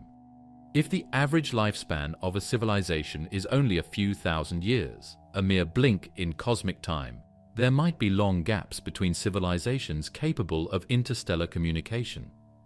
By the time one civilization emerges, another may have already disappeared. The vast distances of space might make it even more unlikely for these civilizations to communicate before one or the other fades into oblivion. Asteroids, supervolcanoes, gamma-ray bursts. These are all cosmic events that could easily wipe out civilizations before they have a chance to make themselves known. Even if life frequently arises, natural disasters on a planetary scale could prevent it from developing into something advanced enough to communicate across the stars. Earth has had its fair share of close calls. Could other civilizations be less lucky? Even if civilizations do arise and manage to avoid catastrophe, cultural differences may play a role in their decision to remain silent. Perhaps these civilizations have chosen to remain inward-focused, dedicating themselves to the study of their own star systems instead of venturing out into the cosmos. the priorities of alien species may differ vastly from our own, with space exploration being far less important in their societal development. If their culture has led them to stay home, they could be invisible to our current searches for extraterrestrial life. The cosmic quarantine hypothesis suggests that there's an intentional effort to keep Earth isolated. Maybe a group of advanced civilizations has imposed a non-interference rule, much like the zoo hypothesis, but on a larger scale. In this scenario, Earth is being intentionally left alone, perhaps until humanity matures or develops to a point where it can handle contact with other species. The cosmic speed limit set by the laws of relativity might be the ultimate barrier to communication. No matter how advanced a civilization is, they cannot travel or send signals faster than the speed of light. This constraint means that even if civilizations are sending out signals or spacecraft, it might take centuries or millennia for those messages to reach us, or for ours to reach them. The vastness of the universe ensures that contact remains a distant, almost unreachable possibility. Primordial magnetic fields, a hidden force in the early universe. Primordial magnetic fields, mysterious remnants from the universe's earliest moments, could offer answers to some of the biggest questions in cosmology. But how did they come into existence? One idea suggests that these magnetic fields formed during the inflationary phase of the universe. When the universe expanded faster than the speed of light, quantum fluctuations might have created these magnetic fields, spread thin across the cosmos. Unlike the typical magnetic fields we observe today in galaxies or stars, primordial fields are much weaker, harder to detect, and possibly more influential than we realize. These fields didn't just exist without purpose. Magnetogenesis, or the creation of magnetic fields, might have impacted cosmic structure formation. As the universe expanded and cooled, primordial magnetic fields could have helped guide the movement of cosmic matter, influencing the first galaxy formations. If these fields were strong enough, they may have even held sway over the distribution of galaxies and dark matter, creating a delicate balance in the structure of the universe. Though we can't see these fields directly, their presence might be encoded into the very fabric of the universe. Yet, detecting primordial magnetic fields is like chasing shadows. They are incredibly weak, and their signals are often drowned out by other cosmic noise. But researchers have reason to believe they might leave traces in the cosmic microwave background, CMB, the afterglow of the Big Bang. If we could decode the faint signals in the CMB, it could give us a glimpse into the conditions of the early universe and the role these magnetic fields played. This leads us to the possibility that primordial magnetic fields could be tied to even more elusive components of the cosmos, like dark matter or dark energy. Some theories speculate that these ancient magnetic fields might have influenced the behavior of dark matter in the early universe, perhaps giving us a subtle clue to its mysterious nature. If dark matter interacted with these fields, it could have shaped how galaxies and other cosmic structures emerged. The fields might also have played a role during the epoch of reionization. This was a critical period in cosmic history, when the first stars and galaxies ionized the hydrogen gas that filled the universe. If primordial magnetic fields were present, they might have stirred the ionized particles, affecting the speed and extent of reionization. This influence could be one reason why galaxies formed in clusters rather than in a more uniform distribution. There's another angle to consider. Some scientists think that primordial magnetic fields might have generated gravitational waves, ripples in spacetime, during the early universe. These waves, if detectable, could serve as indirect evidence of these magnetic fields. Although the gravitational waves from primordial fields would be extremely weak, their discovery would revolutionize our understanding of cosmic history. Just like black holes and neutron star collisions produce gravitational waves, perhaps these fields were powerful enough to leave their mark in the same way. But how do we measure the impact of these weak fields on galaxy formation? One idea is that they acted as a stabilizing force during the universe's chaotic early moments. As clouds of gas and dark matter collapse to form galaxies, primordial magnetic fields could have helped regulate the process. Without these fields, the formation of galaxies might have been slower, or the resulting structures might have been less organized. These magnetic fields might have interacted with cosmic rays, high-energy particles that travel across space. If cosmic rays were influenced by primordial magnetic fields, it could explain some of the strange patterns we observe in their distribution today. These interactions might offer clues about the origins of cosmic rays and the presence of magnetic fields in the early universe. Though these fields are hard to detect, some researchers are turning their attention to distant galaxies or galaxy clusters. These faraway structures might still harbor traces of primordial magnetic fields. If detected, these ancient remnants could help us better understand how magnetic fields evolved and shaped the universe over billions of years. One way to approach this mystery is through advanced computer simulations. Recent studies have used simulations to recreate the conditions of the early universe, factoring in the possible influence of primordial magnetic fields. These simulations suggest that magnetic fields could have had a profound impact on the evolution of cosmic structures, from tiny gas clouds to massive galaxy clusters. The cosmic microwave background may also hold answers. Primordial magnetic fields could have left faint imprints on the CMB, altering its polarization or temperature fluctuations. These tiny changes might still be detectable with today's sensitive instruments. If we can identify these imprints, it would provide compelling evidence of magnetic fields in the universe's infancy. Magnetohydrodynamics, the study of how magnetic fields interact with cosmic fluid dynamics. By understanding how these fields influence the behavior of gas clouds in the early universe, scientists hope to unlock new insights into cosmic structure formation. These models suggest that primordial magnetic fields played an essential role in organizing the universe's large-scale structures, like galaxy clusters and superclusters. Inflation, the rapid expansion of the universe after the Big Bang, could have been driven or shaped by magnetic fields. This idea, while still speculative, opens up a new line of inquiry into the forces that shaped the early universe. While there's much we don't know, future observations may shed more light on this mystery.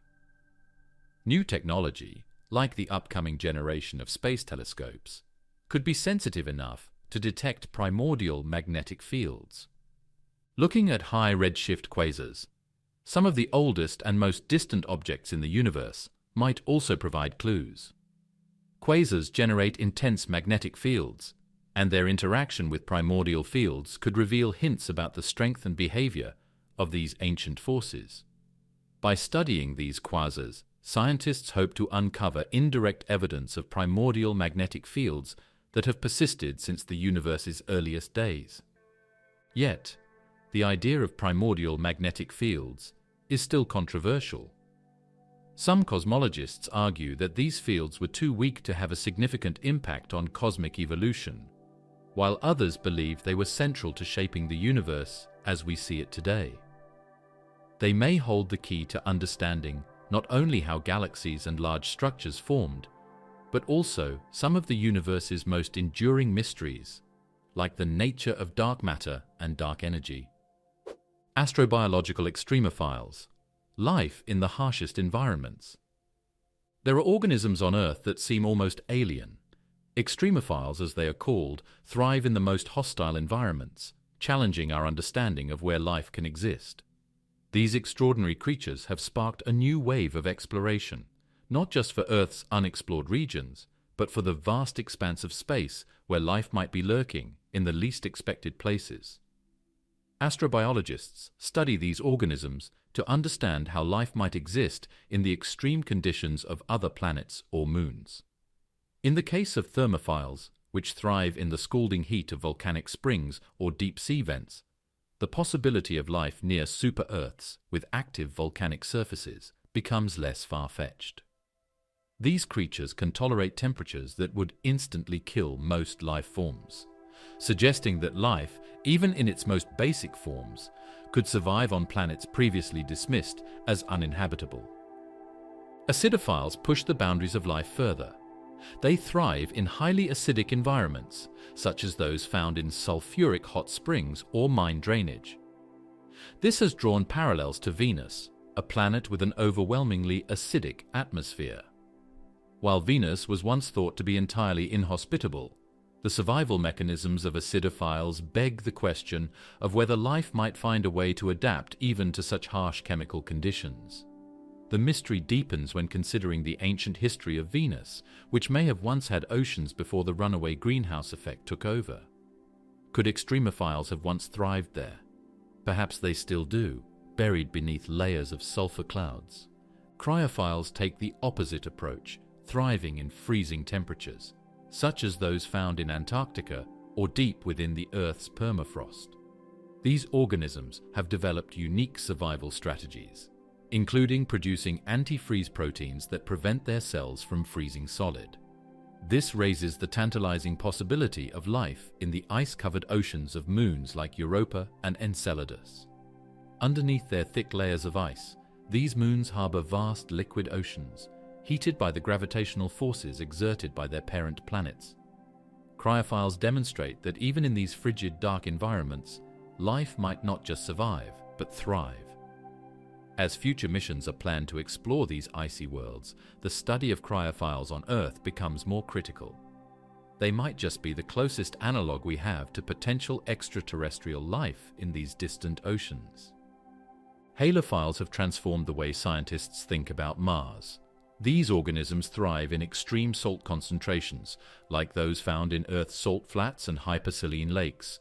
Mars, with its history of water and current evidence of salty, briny conditions, could be a potential habitat for similar life forms.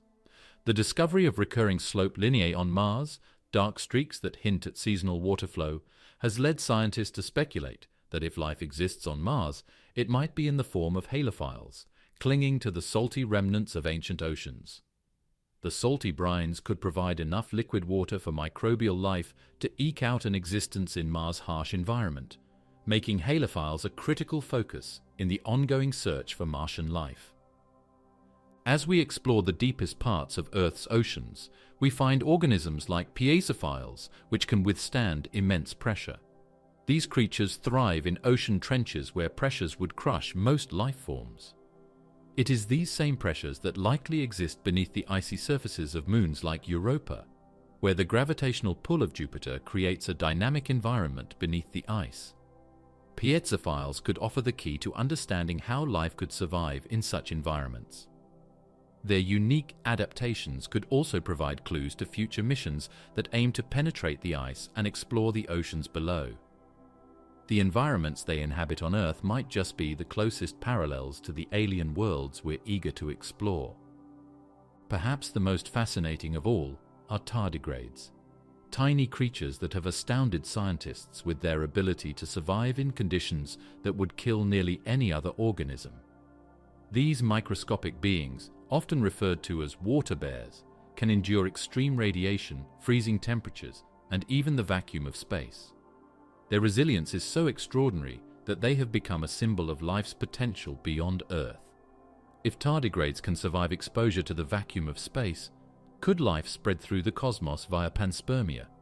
The concept that life could be transported between planets carried by asteroids or comets seems less theoretical in the face of the tardigrades' incredible endurance. The desert extremophiles, which exist in Earth's driest and most desolate regions, bring us closer to understanding the possibility of life on arid planets. Organisms in the Atacama Desert, the driest place on Earth, have found ways to survive with almost no water, relying on moisture from the air and adapting to extreme ultraviolet radiation. Similar survival strategies might be employed by organisms on Mars, or even exoplanets that have lost much of their atmosphere or water. These desert-dwelling organisms offer a stark reminder that life finds a way, even when faced with overwhelming odds. NASA's astrobiology programs have made extremophiles a cornerstone of their research, not only to understand life on Earth, but to develop technologies that will help detect life elsewhere. These organisms provide a blueprint for what scientists should be looking for as they develop instruments to search for extraterrestrial life. For example, the biomarkers produced by extremophiles are being studied to create detection methods for future missions to Mars, Europa, and beyond. By understanding the chemical signatures these organisms leave behind, scientists can design more effective tools to search for life in the most extreme environments of space. The possibility that life could spread through space via panspermia becomes more plausible with each discovery of extremophiles. If these resilient organisms can survive the harsh conditions of space, could they have hitched a ride on comets or asteroids? The theory suggests that life on Earth may have come from elsewhere in the universe, delivered by interstellar travelers. The quantum universe. Can spacetime be divided infinitely? The concept of spacetime, a delicate fabric that stretches across the cosmos, holding everything together. The big question physicists often ponder: can this fabric be torn into smaller and smaller pieces, divided infinitely? The smallest known scale, the Planck length, gives us the first clue. This unit measures about 1.6 times 10 to the power of minus 35 meters. To grasp just how tiny this is, imagine shrinking the size of a single atom down to an almost incomprehensible scale, a level where space and time behave in ways that our current understanding cannot fully explain. The Planck length isn't just a guess, it's a boundary set by quantum mechanics, suggesting that space-time, at some point, stops being the smooth continuum we're used to and becomes something quite different. Physicist John Wheeler proposed an idea that space-time becomes turbulent, a roiling sea of quantum uncertainty called quantum foam. At this level, virtual particles pop in and out of existence like bubbles in boiling water. This foam-like structure means that at the smallest of scales, space-time itself might not be flat or calm, but constantly shifting and bubbling. It's almost as if, the closer we get to the fabric of the universe, the more chaotic and unpredictable it becomes. These fluctuations may hold the secrets of how space-time operates beyond what our eyes and instruments can detect. Concept that brings us closer to understanding space-time's limits is the holographic principle. Proposed by physicists Gerard 't Hooft and Leonard Susskind, this principle suggests that all the information contained within a volume of space can actually be encoded on a two-dimensional surface, like a hologram.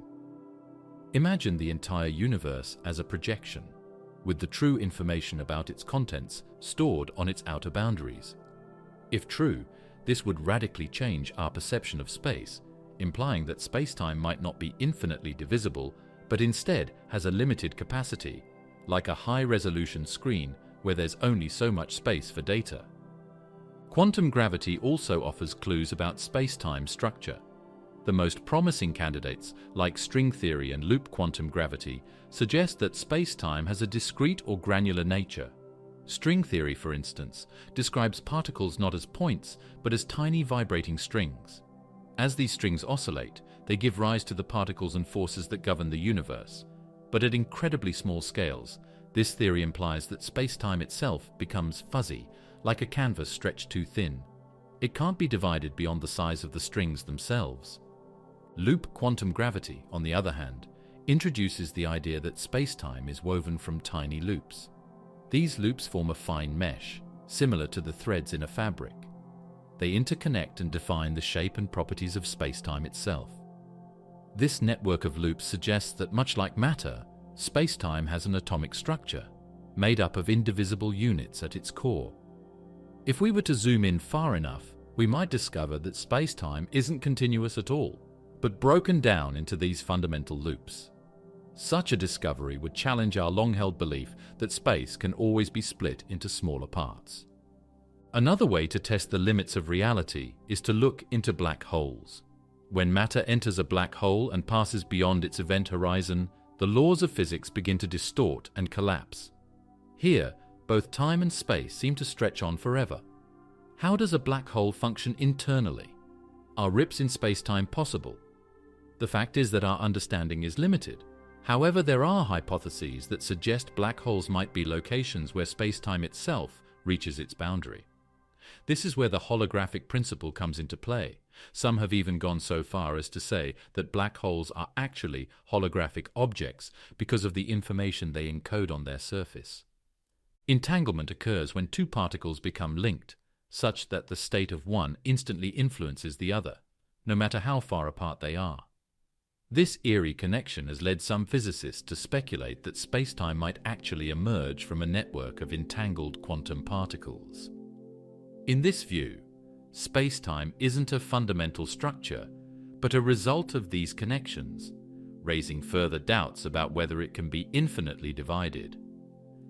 The uncertainty principle, developed by Werner Heisenberg, places another limitation on how much we can divide spacetime. According to this principle, certain pairs of properties, like position and momentum, cannot be precisely measured simultaneously. The more accurately we measure one property, the less accurately we can measure the other. This introduces a fundamental fuzziness at the smallest scales of spacetime. No matter how hard we try, we can never know exactly what's happening at every point in space and time. This uncertainty suggests that spacetime might have a natural limit to how much we can break it down. Some experiments involve searching for tiny deviations in the speed of light over cosmic distances, which could indicate the presence of a minimum length scale or granularity in spacetime. While we haven't found definitive proof yet, these studies offer a glimpse into the cutting-edge science that's pushing the boundaries of what we know about the fabric of reality. Cosmic inflation, the rapid expansion of the universe just after the Big Bang, also sheds light on spacetime's divisibility. During this period, the universe expanded faster than the speed of light, stretching spacetime to unimaginable sizes. Some physicists believe that inflation might hold the key to understanding spacetime's true structure. If spacetime had an underlying quantum structure, it could have influenced the way galaxies and cosmic structures formed in the early universe, leaving behind subtle imprints that we can still detect today. At the center of black holes and the moment of the Big Bang, we encounter singularities, regions where spacetime becomes infinitely curved and the laws of physics break down. These singularities are paradoxical, as they suggest that spacetime can stretch to infinity. Yet we know that infinities don't typically occur in nature. The existence of singularities could point to a fundamental limit in how far we can divide spacetime before it collapses into something else entirely. Some theorists suggesting that spacetime itself might be an illusion, a mathematical construct we use to describe the interactions between particles and forces. If this idea is true, spacetime might not be a physical thing at all, but simply a convenient way of organizing our observations of the universe. In this view, the question of whether spacetime can be divided infinitely becomes less about physics and more about how we choose to model the universe. Multiverse theories, where different universes may have different laws of physics, offer yet another perspective on spacetime's divisibility. In some universes, spacetime might be continuous and smooth, while in others, it could be granular or even completely absent. The divisibility of spacetime, then, might not be a universal property, but something that varies depending on the universe in question. As we develop more advanced technology, we may one day be able to test these ideas directly. Future particle accelerators, quantum computers, and space-based observatories could allow us to probe spacetime at scales smaller than the Planck length, potentially revealing its true nature. Whether it can be divided infinitely or not, spacetime continues to shape our understanding of everything, from the smallest particles to the largest structures in the universe. Galactic winds, invisible storms, shaping entire galaxies. Galactic winds are not just fleeting gusts of gas, they are massive, invisible forces that are crucial to shaping entire galaxies. Imagine powerful winds that can either spark new stars into existence or quench the flames of star formation entirely. These galactic winds are driven by processes within galaxies themselves, often triggered by supermassive black holes or the explosive deaths of stars. The winds carry with them the raw materials that can fuel new generations of stars, but at the same time, they can blow this gas so far out that it takes eons to return, if it ever does. Within the core of every massive galaxy lies a supermassive black hole, a force so strong that it can influence events light years away. These black holes do more than just consume. They also generate immense energy as matter spirals into their grasp. This energy is converted into jets and winds that are expelled into the galaxy's surrounding regions. These galactic winds have been observed stretching across thousands of light years, ejecting gas and dust out of the galaxy's core, limiting the amount of material available for star formation. Over time, this process helps regulate the galaxy's growth, halting the rapid formation of stars and controlling the galaxy's structure. It's almost as if the black hole itself knows when to put a stop to star formation, maintaining a balance between creation and destruction. There are situations where these winds do not merely suppress star formation, but actively encourage it. As the winds blow gas outwards, they can compress it in the galaxy's outer regions, creating pockets where new stars ignite. The results are halos of star-forming regions surrounding galaxies, where the winds have concentrated enough gas to create bursts of star formation. This process gives birth to new stellar nurseries, where countless new stars will form, changing the galaxy's appearance and dynamics. In this sense, galactic winds are not just destructive forces. They are also architects, shaping galaxies in ways that allow for both creation and destruction. One aspect of galactic winds is their connection to supernova explosions. When a massive star reaches the end of its life, it goes out in a supernova, releasing an incredible amount of energy into space. This energy creates shockwaves that push material out into the galaxy. These supernova-driven winds work together with those from supermassive black holes, further enhancing the force with which gas is expelled from galaxies. These winds help distribute the galaxy's heavy elements, like carbon and oxygen, out into the cosmos, seeding future generations of stars and planets. The galactic wind not only shapes the future of the galaxy itself, but also plays a role in the broader cosmic environment, influencing the formation of new stars and planets across the universe. In the early universe, galaxies looked and behaved very differently from the ones we see today. Through observations with modern instruments like the ALMA array and the Hubble Space Telescope, scientists have detected galactic winds in distant galaxies. These winds played a vital role in regulating the formation of galaxies during their early stages, shaping the development of the universe as we know it. As gas was expelled from young galaxies, it altered their appearance, size, and ability to form new stars. The cosmic web, the vast network of galaxies and dark matter that stretches across the universe, was influenced by these winds, shaping the flow of matter between galaxies.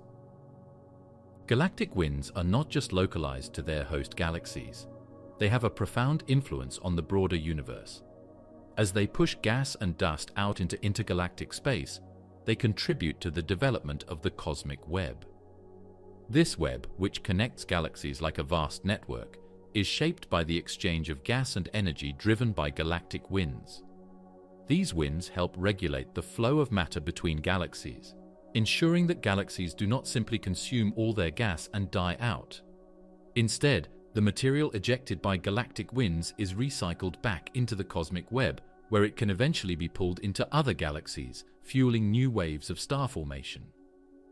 Mergers between galaxies add another layer of complexity to the story of galactic winds. When two galaxies collide and merge, the winds from both galaxies interact, creating turbulent storms of gas and energy. These interactions can spark new waves of star formation or quench it altogether, depending on how the winds behave. The merging galaxies experience dramatic changes in their structure as the winds alter the distribution of gas and dust. The winds can also extend far beyond the galaxies themselves, impacting nearby structures in space and reshaping the cosmic environment around them. The force of galactic winds is immense. In some cases, the winds can reach speeds of up to 1,000 kilometers per second.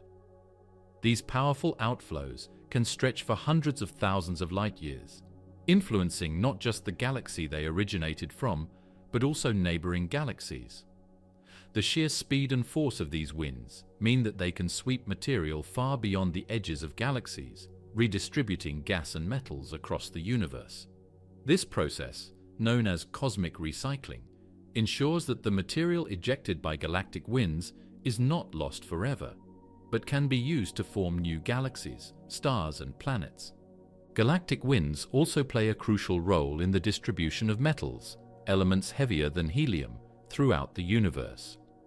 As stars go through their life cycles, they create these heavy elements, which are then released into the galaxy when the stars die in supernovae. Galactic winds pick up these metals and carry them away from the galactic core, redistributing them throughout the galaxy. Without these winds, the metals would remain locked in the cores of galaxies, limiting the availability of these elements for new star and planet formation. The presence of metals is crucial for the development of complex structures like planets and, ultimately, life. The effects of galactic winds extend even into the realm of dark matter. Though dark matter does not interact with light in the same way that regular matter does, it is influenced by gravitational forces, including those exerted by the winds. As the winds blow gas out of galaxies, they may alter the gravitational behavior of dark matter, shaping the structure of the galaxy's dark matter halo. This interaction between visible and dark matter further complicates the picture of how galaxies evolve and grow over time. Instruments like ALMA and Hubble have been invaluable in detecting the effects of galactic winds in distant galaxies. By observing the movement of gas and dust within galaxies, scientists have been able to map out the influence of these invisible storms. These observations have provided critical insights into how galaxies evolve over time, shedding light on the processes that shape the universe's cosmic structure.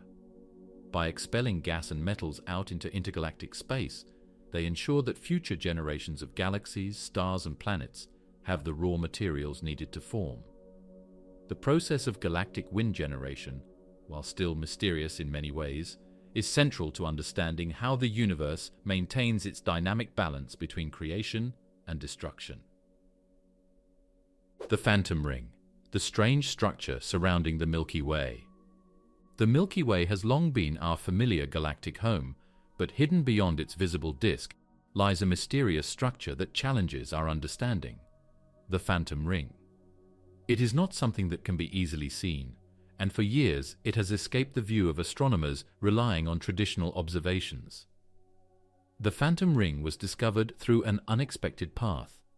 Scientists, studying the movements of stars on the outskirts of the galaxy, found something that didn't belong. Long streams of stars that appeared to be moving in a strange circular pattern, forming what seemed to be a giant ring-like structure wrapping around the Milky Way. The stars within this massive ring didn't behave like the stars we're used to in the Milky Way's disk. Instead of moving in neatly organized orbits, they followed more chaotic paths, drifting through space like cosmic debris left behind by a long-forgotten event. This led scientists to suspect that the Phantom Ring might be the remnants of a galactic collision, a relic of a violent encounter from billions of years ago when the Milky Way collided with a smaller galaxy. The stars and gas of the smaller galaxy were torn apart and scattered into a massive ring, forever orbiting the edges of the Milky Way. Galactic collisions aren't just science fiction scenarios or something we might observe from afar. They're actually how galaxies like our own grow and evolve. Throughout the universe, galaxies have been absorbing smaller ones for billions of years, each merger leaving behind faint evidence like the Phantom Ring that we're only beginning to detect. The idea that our Milky Way could have consumed a smaller galaxy in the distant past is not surprising, but the existence of such a massive structure stretching far beyond the visible edges of our galaxy certainly challenges our perceptions of the Milky Way's size. To give a sense of scale, the Phantom Ring is estimated to be around 200,000 light-years from the center of the Milky Way. The visible part of the Milky Way, the part we can see and recognize, is already vast, with its disk spanning about 100,000 light-years. This means that the phantom ring, located twice as far from the center, effectively redefines the boundaries of our galaxy. It suggests that the Milky Way is far larger and more complex than we ever thought, with hidden components still waiting to be discovered. What makes it more enigmatic is its connection to dark matter. Dark matter, an invisible and mysterious substance that doesn't emit light, is believed to make up most of the universe's mass, yet it can only be detected through its gravitational effects on visible matter. Scientists think the phantom ring is shaped and held together by the presence of dark matter. The stars that form the ring are thought to be part of a much larger, invisible structure made up of dark matter.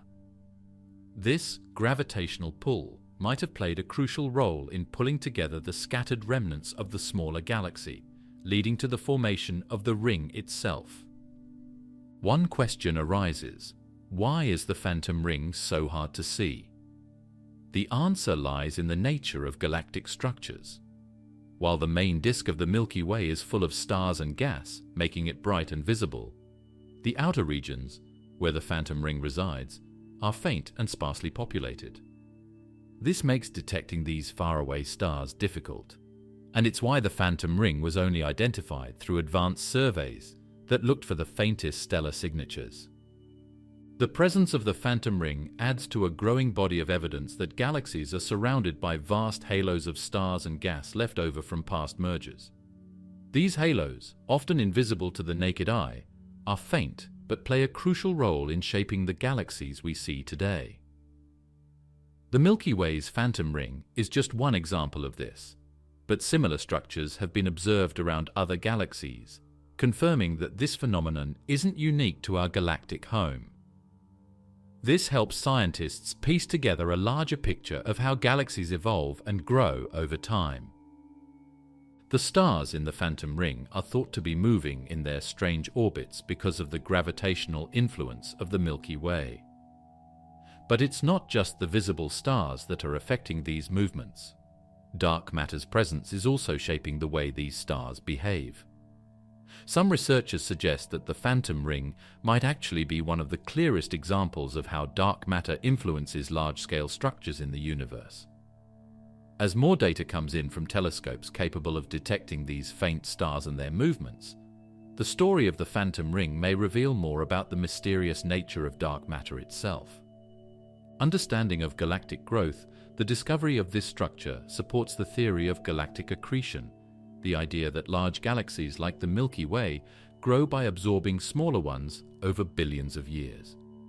Each merger leaves behind evidence, sometimes in the form of tidal streams, or in this case, a massive ring. The stars in the phantom ring could be some of the oldest relics of this process, offering clues about the Milky Way's ancient past and how it came to be the galaxy we know today. Galactic winds and other forces likely played a part in spreading these stars into the ring-like structure we see now. It's not just a static relic, but an active component of the galaxy's continuing evolution. These galactic winds, often invisible but powerful, can push gas and stars across vast distances, shaping the structure of galaxies from within. In the case of the phantom ring, these winds may have helped spread the remnants of the smaller galaxy into the long looping streams of stars that we now observe as part of this hidden structure. What if the phantom ring's existence also has implications for our future? Galaxies continue to collide and merge over time, and the Milky Way is on a collision course with the Andromeda Galaxy. This massive event, set to occur in about 4.5 billion years, could result in even more dramatic changes to the structure of the Milky Way. When Andromeda and the Milky Way eventually merge, it's possible that the phantom ring will become part of an even larger galactic system, a new and even more complex structure that will emerge from the chaos of the collision. While it remains largely invisible to optical telescopes, its presence is undeniable through the gravitational effects it exerts. This kind of indirect observation is becoming a powerful tool for astronomers as they continue to probe the unseen parts of the universe, using the gravitational pull of dark matter to uncover structures that would otherwise remain hidden. Antiparticles in the Van Allen belts. Anomalies close to home. Antiparticles, the mirror opposites of regular particles, have been a subject of curiosity ever since Paul Dirac's equations predicted their existence. One of the most interesting places they have been found is in the Van Allen belts, a region close to Earth. These donut-shaped zones surrounding our planet are packed with energetic charged particles, and they serve as a sort of protective shield against cosmic radiation. The discovery of antiparticles, particularly positrons in these belts, is both surprising and informative, shedding light on how our planet interacts with space and revealing anomalies close to home. At first glance, antiparticles in the Van Allen belts might not seem like a groundbreaking discovery, but they offer a unique glimpse into the unseen dynamics of the Earth's magnetic field. These belts trap not only electrons and protons, but also their opposite counterparts, like positrons, antimatter versions of electrons. What's interesting is how these positrons are generated. They form as a result of cosmic rays interacting with Earth's atmosphere. High-energy cosmic rays, mostly originating from outside the solar system, collide with the upper layers of the atmosphere, producing showers of particles that eventually settle in the Van Allen belts. In essence, these belts act as collectors, gathering and storing both particles and antiparticles. However, it's not just the presence of antiparticles that is remarkable, but also the mystery of how they survive in such a hostile environment. The Earth's magnetic field keeps these positrons confined within the Van Allen belts, but they should eventually encounter electrons, leading to their mutual annihilation. Yet, this isn't happening as frequently as expected, suggesting that there may be mechanisms at work preserving these antiparticles longer than anticipated. Could it be that the magnetic field creates pockets where antiparticles are isolated from their regular matter counterparts? This question continues to puzzle researchers, indicating that there's more to learn about the interaction between antimatter and our planet's protective shields.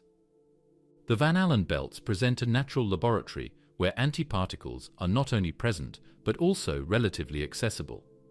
This has piqued the interest of researchers who are keen to understand more about antimatter's role in the universe. Given that antimatter has been one of the most elusive subjects in physics, with very little of it existing compared to regular matter, the discovery of positrons so close to home is both rare and valuable. The presence of these antiparticles in the Van Allen belts also hints at larger cosmic processes. Cosmic rays, which contribute to the formation of positrons, are a product of supernova explosions and other energetic events in space. The fact that cosmic rays are continuously bombarding Earth, creating antiparticles in the process, ties our planet to these far-off powerful events. It's as if the Van Allen belts are acting as a record of cosmic occurrences, preserving the evidence in the form of antiparticles. Antiparticles in the Van Allen belts may also have bigger effects on how we think about Earth's connection to the rest of the solar system and beyond. Is the influence of cosmic rays in Earth's atmosphere more significant than we think in determining the planet's climate? Antiparticles may not have any effect on Earth's temperature or weather patterns, but they do provide insight into the ways in which our planet interacts with cosmic forces beyond our control. These belts are dynamic systems, meaning Earth is in a perpetual state of conversation with space because they are always being refilled by cosmic rays and other particles. Why don't we see more annihilation events between electrons and positrons in the Van Allen belts? The answer may lie in the energy levels of these particles. Positrons created by cosmic rays may not always collide with electrons because they are moving too fast or exist in different layers of the belts. This separation of particles based on energy could explain why these antiparticles persist longer than anticipated. Additionally, it raises the possibility that these belts contain more complex structures than we currently understand. The distribution of particles and antiparticles within the belts could be uneven, creating regions where positrons are relatively safe from annihilation. The study of antiparticles in the Van Allen belts is still a developing field, but it has potential implications for both space travel and our broader understanding of particle physics. For instance, understanding how particles behave in Earth's magnetic field could help protect astronauts from cosmic radiation. The Van Allen belts serve as a natural buffer, but they also pose a risk to spacecraft and astronauts who pass through them. If scientists can unravel the mysteries of particle behavior in these regions, it could lead to better protective measures for human space exploration. If antimatter is being created regularly through processes like cosmic ray interactions, could similar processes elsewhere in the universe be contributing to a hidden reservoir of antimatter? While this remains speculative, the Van Allen belts provide a small but intriguing window into the larger puzzle of antimatter's scarcity. Some proposals suggest that positrons from the Van Allen belts could be collected for use in scientific experiments or even in future propulsion systems for spacecraft. The idea of harnessing antimatter for energy has long been a staple of science fiction, but the practical challenges have kept it in the realm of fantasy. However, if antiparticles are more abundant and accessible in regions like the Van Allen belts, it may not be as far-fetched as once thought. Collecting positrons from near-Earth space could provide a much-needed source of antimatter for testing and experimentation. Discovering antiparticles in the Van Allen belts presents a unique blend of local and cosmic phenomena. It ties the Earth to events happening light-years away, while also providing a rare chance to study antimatter in a natural setting. This connection between the tiny, fleeting positrons in the Van Allen belts and the broader universe taps into the ongoing mystery of how our world fits into the cosmic landscape. There is a certain symmetry in how particles and antiparticles, created in violent cosmic events, end up swirling around our planet, preserved in the belts. And while the immediate practical applications of studying these antiparticles are still developing, their mere existence so close to home continues to challenge our understanding of both matter and the forces that shape our universe. These invisible storms of particles hint at a deeper, more complex interaction between our planet and the universe around it. Tidal forces, the invisible hand reshaping the cosmos. Tidal forces are invisible yet profoundly powerful agents shaping the universe. Imagine an unseen force stretching and pulling matter, creating distortions and guiding cosmic events on a massive scale. These forces, driven by the gravitational pull between celestial bodies, sculpt everything from the orbits of moons to the very fabric of galaxies. Though invisible, their influence is far-reaching and affects objects on a scale that spans the cosmos. In our solar system, tidal forces play a crucial role in shaping the environments of planets and moons. Take Io, one of Jupiter's moons, for example. It's the most volcanically active object in the solar system, thanks to the immense tidal forces exerted by Jupiter's gravity. Io's surface is constantly shifting, stretched and compressed by the varying gravitational forces as it orbits its parent planet. These tidal forces create frictional heat within the moon, enough to fuel its volcanic activity. It's as if the moon is being kneaded from within by Jupiter's gravitational grip, giving birth to eruptions and geological changes on an unimaginable scale. But what happens when these tidal forces get even more extreme? The Roche limit provides the answer. This is the point at which a celestial body, under the gravitational pull of a much larger object, is pulled apart by tidal forces. Any object that strays too close to a planet or star will find itself shredded, reduced to smaller pieces. The destruction of comets, such as Shoemaker-Levy 9 when it collided with Jupiter, provides a clear example of what happens when tidal forces tear apart a body that passes beyond the Roche limit. It was a cosmic spectacle, a demonstration of how immense and unstoppable these forces can be. Looking beyond the solar system, tidal forces can also explain the unusual orbits of many exoplanets. In systems where giant planets orbit close to their stars, tidal forces distort their shapes, pulling them into ellipsoidal forms rather than perfect spheres. These hot Jupiters, as they're often called, feel such intense tidal effects that their atmospheres are pulled and stretched, leading to atmospheric loss and extreme weather conditions. The tug of these forces reshapes the very nature of the planets, transforming them into strange, warped versions of what they once were. But it's not just planets and moons that experience this cosmic tug-of-war. Tidal forces can affect entire galaxies. In fact, galactic mergers are one of the most dramatic examples of these forces at work. When galaxies collide, their stars, gas, and dust are pulled and stretched by tidal forces. Instead of passing through each other unharmed, the galaxies are disrupted, their spiral arms twisted, and their contents flung across space. These interactions can trigger bursts of star formation, creating new stellar nurseries amid the chaos. In a way, tidal forces in galactic collisions don't just destroy, they also create, giving birth to new stars in the aftermath of the cosmic wreckage. Supermassive black holes, residing at the centers of galaxies, wield tidal forces of terrifying strength. As matter approaches the event horizon, it experiences spaghettification, a phenomenon where objects are stretched into long, thin shapes due to the black hole's extreme gravitational pull. Anything that crosses this point will never escape, stretched infinitely thin as it is swallowed by the black hole's immense tidal grip. It's a grotesque image, yet it represents the pinnacle of tidal forces in action, demonstrating the sheer power these invisible hands hold. Tidal disruption events are perhaps the most dramatic examples of this process. When a star ventures too close to a supermassive black hole, the tidal forces acting on it become so extreme that the star is ripped apart. Its remnants are consumed by the black hole, but not before releasing an enormous amount of energy, resulting in flares that can be observed from Earth. It's as if the star is torn to shreds, and we're left witnessing the aftermath of its destruction in the form of powerful light emissions. The universe is full of invisible forces, but few are as ubiquitous and powerful as tidal forces. These forces quietly sculpt everything from the smallest moon to the largest galaxy, acting as the universe's hidden hand, guiding the formation and destruction of countless objects. They stretch, pull, and reshape the cosmos, often without us even noticing.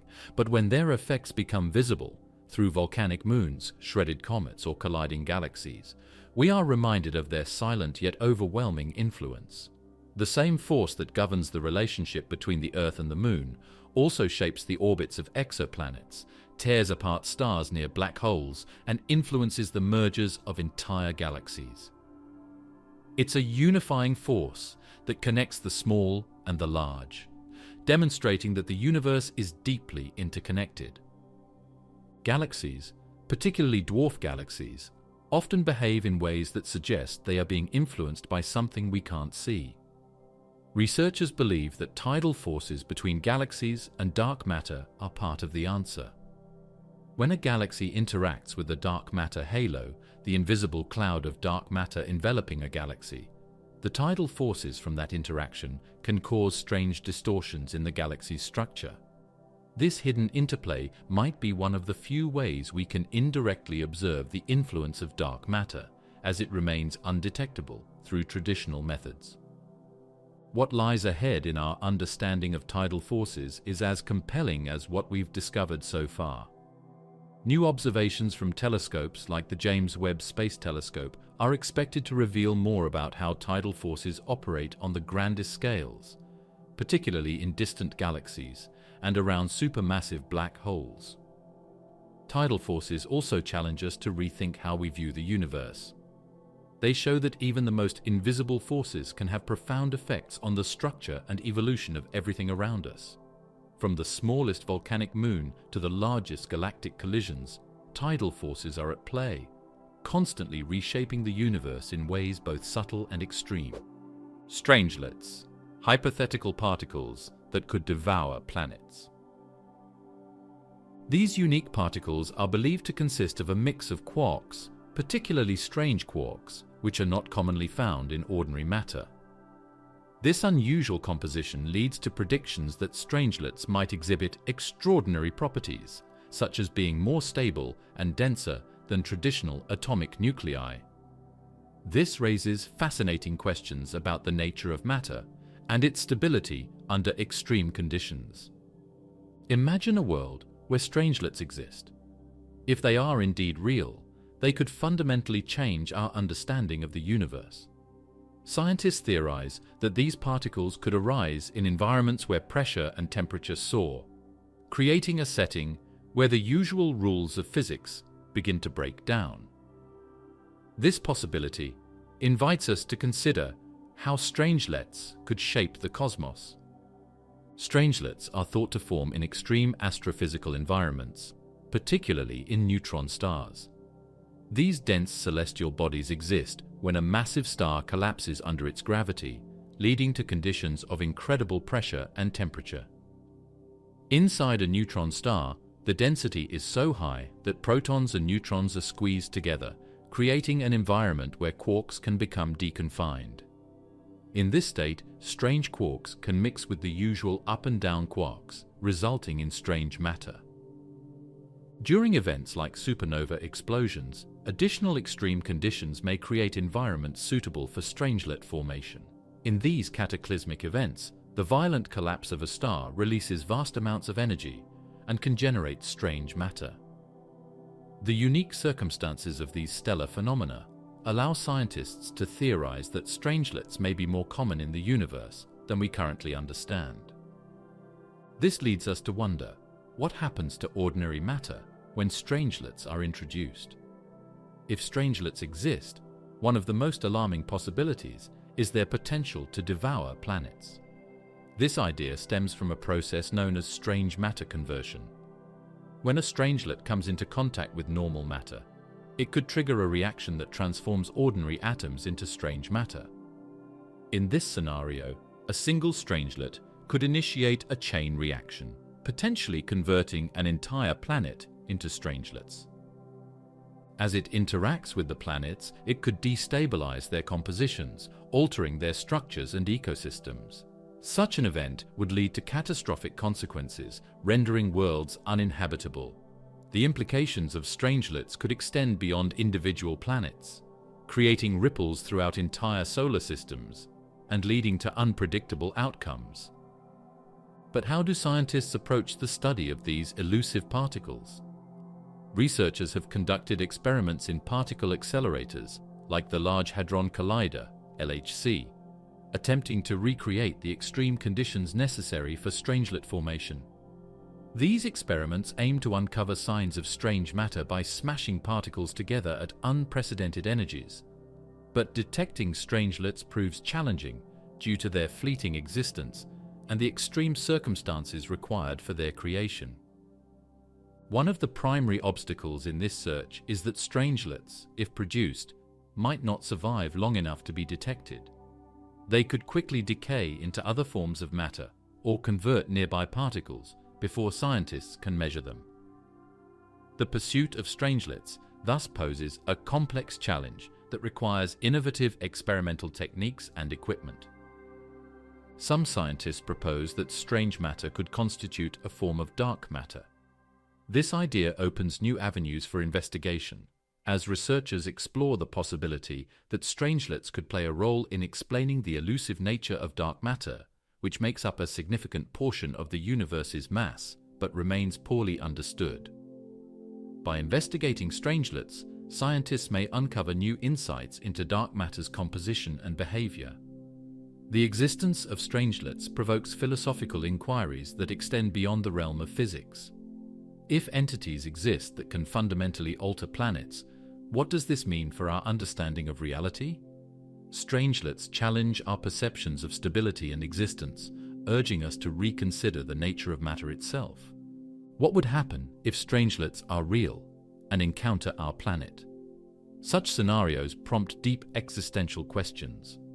Our understanding of the universe and our place within it may shift dramatically if we come to accept that strange matter exists and poses potential risks.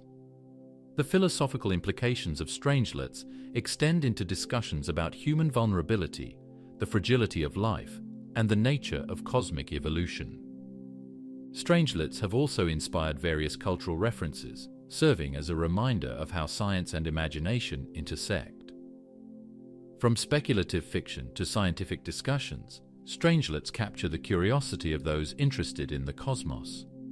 Cultural narratives surrounding Strangelets often reflect our fascination with the cosmos and the potential dangers lurking beyond our understanding. These stories can encourage us to think critically about our place in the universe and the risks associated with the unknown. With the development of more sophisticated observational tools, scientists may be able to identify regions in space where strangelets could exist. By studying neutron stars, supernova remnants, and other extreme environments, researchers can gather more evidence about strangelets and their implications for cosmic evolution. The idea that strangelets could consume planets evokes a sense of awe and fear, prompting us to reflect on our existence in an ever-changing universe. These mysteries can also serve as a source of inspiration, encouraging us to pursue knowledge and exploration in the face of the unknown. As we drift deeper into the mysteries of space, one thing becomes clear: the universe is far stranger and more complex than we could have ever imagined. Whether it's the possibility of strangelets devouring planets, the strange behavior of our own sun, or the thought of phantom galaxies lingering as echoes of a forgotten past, each discovery forces us to confront our place in the cosmos. These existential questions don't just haunt our thoughts, they redefine them.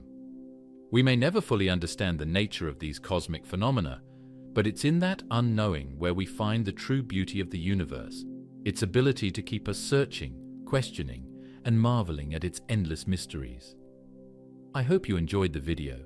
If you did, feel free to subscribe to the channel. Thanks for watching.